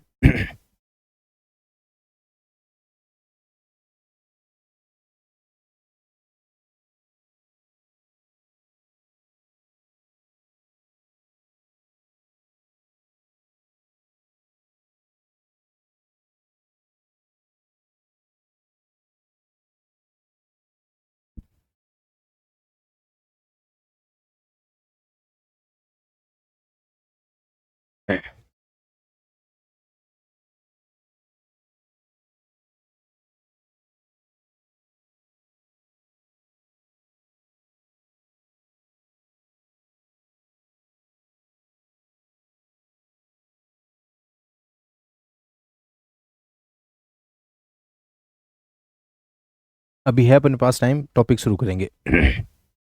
ये आपके, सबसे पहले अपन ने ये देखा कि कितने नंबर के, तो या फिर यूँ कह सकते हैं कितने पेपर होते हैं, तो अपन ने डिस्कस किया कि 4 पेपर होते हैं। एक पेपर 200 नंबर का होता है, तो 200 प्लस 200 प्लस 200 प्लस 200 800 नंबर के हो गए। इसका मतलब जो आपकी मेंस होगा वो 800 नंबर के होंगे। 4 टोटल पेपर होंगे, सामान्य अध्ययन 1 2 3 और हिंदी और इंग्लिश। फिर अपन ने कैटेगराइज कर लिया था कि कौन कौन से पेपर में कौन कौन से सब्जेक्ट हैं, कौन कौन से सब्जेक्ट हैं। फर्स्ट पेपर में अपने आपको आपने देखा कि हिस्ट्री है, इकोनॉमी है, सोशल या फिर यूँ कहते हैं सोशियोलॉजी, जिसको हम समाजशास्त्र कहते हैं, प्रबंधन है, अकाउंट्स एंड ऑडिट है।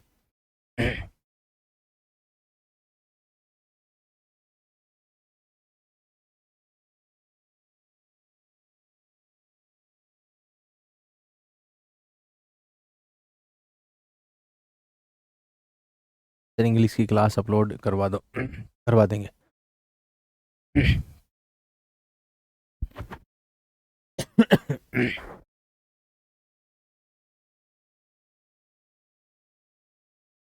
तो पेपर 1 की बात करते हैं।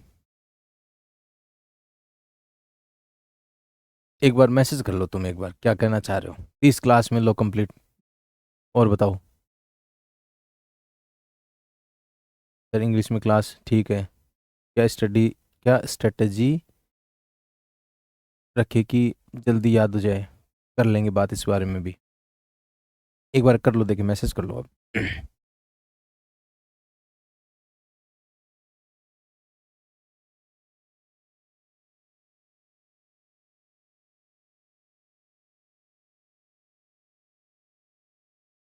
पूछ लो एक बार जो भी कुछ पूछना है, 2 मिनट बाद टॉपिक शुरू करेंगे।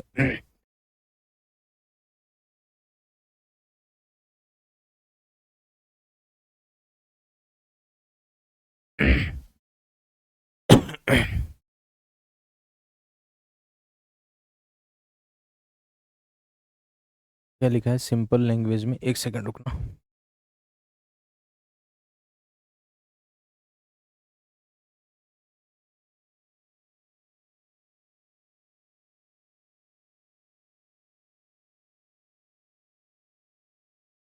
एक सेकंड।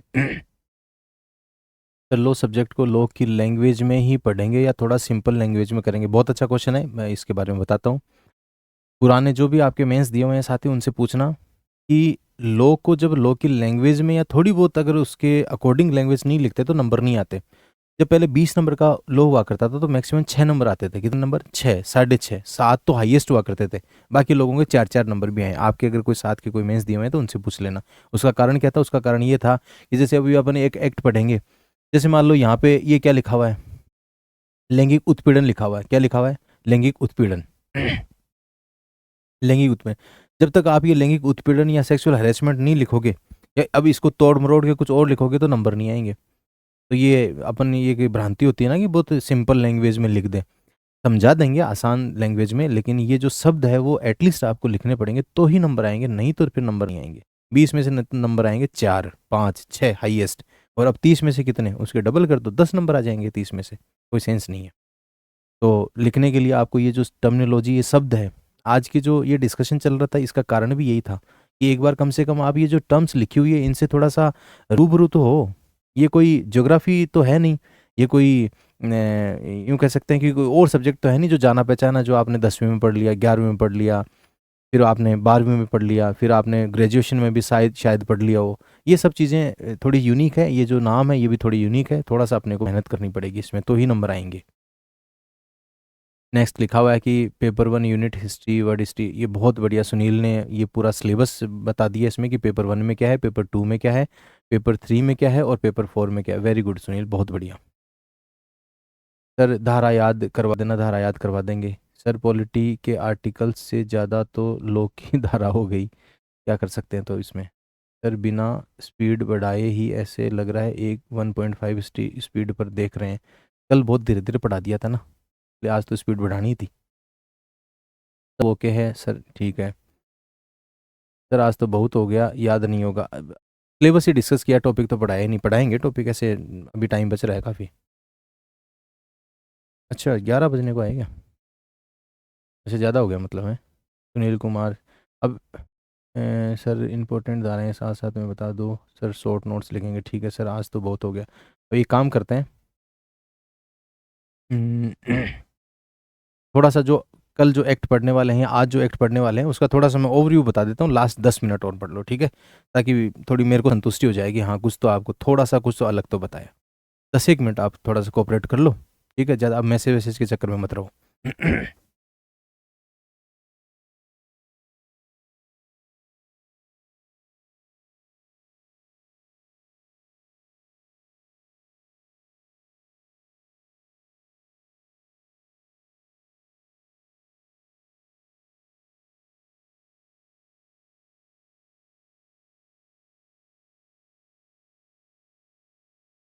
देखो अपन ने बात करते हैं, अपन क्राइम अगेंस्ट वुमन, या फिर यूँ कह सकते हैं कि महिलाओं व बच्चों से संबंधित उपबंध है वो।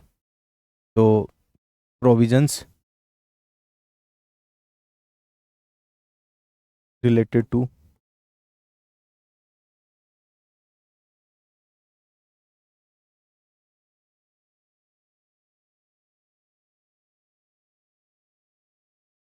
अपन जो प्रावधान देख रहे थे या जो लीगल राइट्स देख रहे थे, स्टार्टिंग तो सर कर ही दो आज, ठीक है। एक तो अपन देख रहे थे पोस एक्ट 2013, एक अपन देख रहे थे DV act, domestic violence act 2005, एक अपन देख रहे थे पॉक्सो एक्ट 2012। शुरुआत में देखो अपन ने ये महिलाओं और बच्चों से संबंधित जो अपराध है उनसे संबंधित जो एक्ट बने हुए हैं उन्हीं को देख लेते हैं।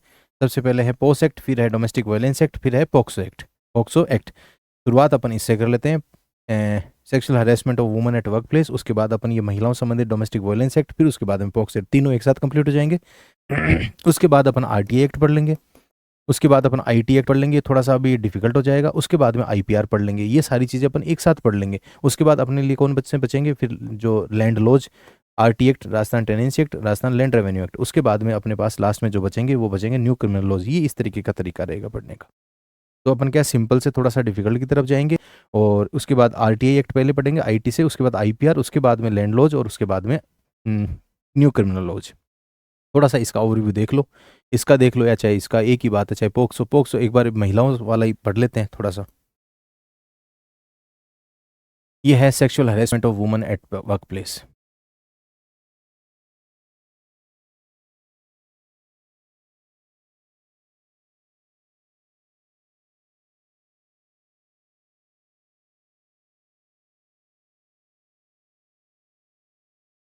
Sexual harassment of woman at work place act 2013, sexual harassment of woman at work place act 2013। देखो थोड़ा सा इसका ओवरव्यू देख लो। ये जो एक्ट है ये किस लिए बना हुआ है, देखो इसका उद्देश्य क्या है, उसका इसका उद्देश्य है कि कोई भी एक महिला है, सपोज करो ये एक महिला है, और ये महिला किसी वर्क प्लेस पे किसी नियोजन पे या फिर यूँ कह सकते हैं एम्प्लॉयमेंट में है। मान लो कोई भी वर्क प्लेस है, अब ये वर्क प्लेस चाहे तो प्राइवेट हो सकता है, चाहे ये पब्लिक हो सकता है, और चाहे तो ये कोई डोमेस्टिक हाउस हो सकता है, या फिर यूँ कह सकते हैं कोई भी ये हाउस हो सकता है। ये एक महिला है जो एक वर्क प्लेस पे, चाहे वो प्राइवेट वर्क प्लेस हो, चाहे वो पब्लिक हो, चाहे तो वो हाउस होल्ड हो, चाहे तो वो हाउस होल्ड हो। इस एक्ट को इसलिए बनाया गया है कि ये जो महिला है, अगर ये प्राइवेट सेक्टर में एम्प्लॉयमेंट में है, मतलब प्राइवेट सेक्टर में जॉब करती है, ये जो महिला है ये गवर्नमेंट सेक्टर में जॉब करती है, ये जो महिला हो सकता है कि किसी घर में वेतन के लिए उस घर के घरेलू कार्यों के लिए नियोजित हो, जिसको अपन कह देते हैं कि मेड वगैरह, जो घर के कार्यों के लिए नियोजित होती है। अमूमन ऐसा देखा गया है कि इस महिला के साथ ये जो वर्क प्लेस है, चाहे तो प्राइवेट हो, चाहे तो पब्लिक हो, चाहे तो वो हाउस होल्ड हो, कोई घर है, यहाँ पे इसके साथ सेक्सुअल हरेसमेंट का एक्ट हो जाता है। सेक्सुअल हरेसमेंट का एक्ट हो जाता है, लैंगिक उत्पीड़न का जो कृत्य है वो हो सकता है। अगर ये प्राइवेट सेक्टर में काम करने जाती है तो यहाँ पे अदर जो एम्प्लॉयज़ हैं उनके द्वारा इसके साथ इस तरीके की घटना कारित की जा सकती है।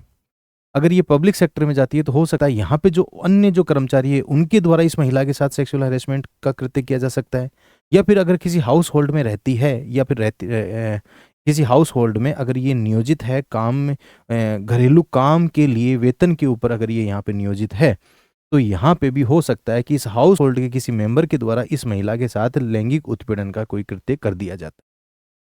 तो ये जो वर्क प्लेस है, इन वर्क प्लेस पे एक महिला को लैंगिक उत्पीड़न से बचाने के लिए ये अधिनियम बना हुआ है, जिसे हम कहते हैं पोस एक्ट। पोस एक्ट, थोड़ी सी आपको अगर इसका ओवरव्यू समझ में आया है तो। अब इसमें ये 2013 की बात कर रहे हैं अपन, 2013 की। अब ये इतना लेट कैसे हो गए हम महिलाओं को प्रोटेक्ट करने के लिए? अगर अपन पोस एक्ट की बात करें तो ये 2013 का एक्ट है। कब का है? 2013 का। 2013 का ये कब लागू हुआ? 9 दिसंबर 2013 को। आज आपको कुछ नहीं लिखना, सिर्फ आपको सुनना है, कल से लिखवाएंगे। 9 दिसंबर 2013 को ये लागू हुआ। 2013 का एक्ट है, 14 नंबर का एक्ट है, 14 नंबर का एक्ट है। राष्ट्रपति की स्वीकृति इसको मिलती है 22 अप्रैल को, 22 अप्रैल 2013 को। 22 अप्रैल 2013 को। और ये भारतीय गणराज्य के 64वें वर्ष में अधिनियमित हुआ है। भारतीय गणराज्य के 64th ईयर में अधिनियमित हुआ है। अधिनियमित हुआ है, अधिनियमित हुआ है। मैं तो ये कह रहा हूँ कि पोस एक्ट है 2013 का है। अपन आज़ाद हो गए थे 1947 में, 1947 में। मुझे तो ये बताओ कि ये 64 साल लग गए इस एक्ट को इनेक्ट होने में, तो क्या 63-64 साल तक महिलाएं कार्यस्थल पर प्रोटेक्ट थी नहीं क्या? ये जो महिलाएं हैं ये 64 साल तक कार्यस्थल पर प्रोटेक्ट नहीं थी क्या? किसी भी प्रकार का कोई लीगल बाइंडिंग लीगल प्रोविजन नहीं था इनके लिए। लीगल प्रोविजन आया 2013 में, इसलिए ये महत्वपूर्ण एक्ट है अपने लिए कि एक महिला को उसके कार्यस्थल पर लैंगिक उत्पीड़न से संरक्षण प्रदान करने के लिए, उसको सुरक्षित करने के लिए हमने एक एक्ट को इनेक्ट किया, वो है 2013 का पोस एक्ट। भारतीय गणराज्य के 64वें वर्ष में अधिनियमित हुआ, 9 दिसंबर 2013 को लागू हुआ। 2013 का 14 नंबर का एक्ट है, और 22 अप्रैल 2013 को इसको क्या मिली? राष्ट्रपति की स्वीकृति मिली। इसके पीछे बहुत लंबी चौड़ी कहानी है, जिसमें से एक जो कॉन्सेप्ट वो तो पढ़ेंगे अपन, वो है विशाखा गाइडलाइन। विशाखा गाइडलाइन,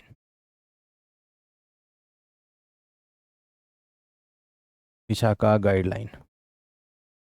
इसके अलावा अपन पढ़ेंगे जस्टिस JS वर्मा कमेटी,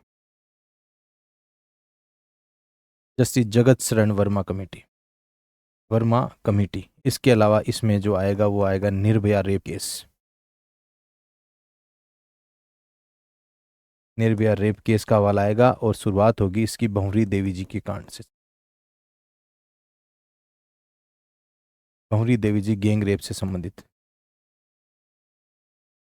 ये इसके संभावित उद्देश्य से संबंधित, या फिर यूँ कह सकते हैं इसका आधार था कि जो पोस एक्ट है, sexual harassment of women at work place है, इसका आधार किस प्रकार से है, हम इतना समय क्यों लग गया हमें कि एक महिला को हमने कार्यस्थल पर प्रोटेक्ट करने के लिए 64 साल लगा दिए। कितने साल? 64 साल लगा दिए। इसके लिए कुछ आधार है, कुछ इस तरीके के पॉइंट है जिनके बारे में अपन डिस्कस करेंगे। भंवरी देवी जी है, इनका जिक्र आएगा। जिनके कार्यस्थल पर उनके साथ ब्रूटल गैंग रेप हुआ। इसके अलावा विशाखा गाइडलाइन, जो कि एक परमादेश के तहत माननीय सुप्रीम कोर्ट ने को एक गाइडलाइन जारी की, सुप्रीम कोर्ट ने जारी की थी, इसे हम कहते हैं Vishakha guideline. Justice JS Verma committee, जब निर्भया रेप केस हुआ 2012 में, तो गवर्नमेंट ने आनंद फानन में एक कमेटी का गठन किया जिसे हम कहते हैं जस्टिस JS वर्मा कमेटी। इन सब मुद्दों पे अपन चर्चा करेंगे कल। आज के लिए मेरे हिसाब से इतना काफ़ी है, टाइम भी हो गया है। कल अपन इस एक्ट को विधिवत रूप से अच्छे तरीके से पढ़ना शुरू करेंगे, कल लिखवाएंगे भी, सारा कुछ बताएंगे। ठीक है, तो मेरे हिसाब से आज का यहाँ तक ठीक है। थैंक यू सो मच, आपने पेशेंस बनाए रखा, और कल इसी टाइम क्लास होगी। ठीक है।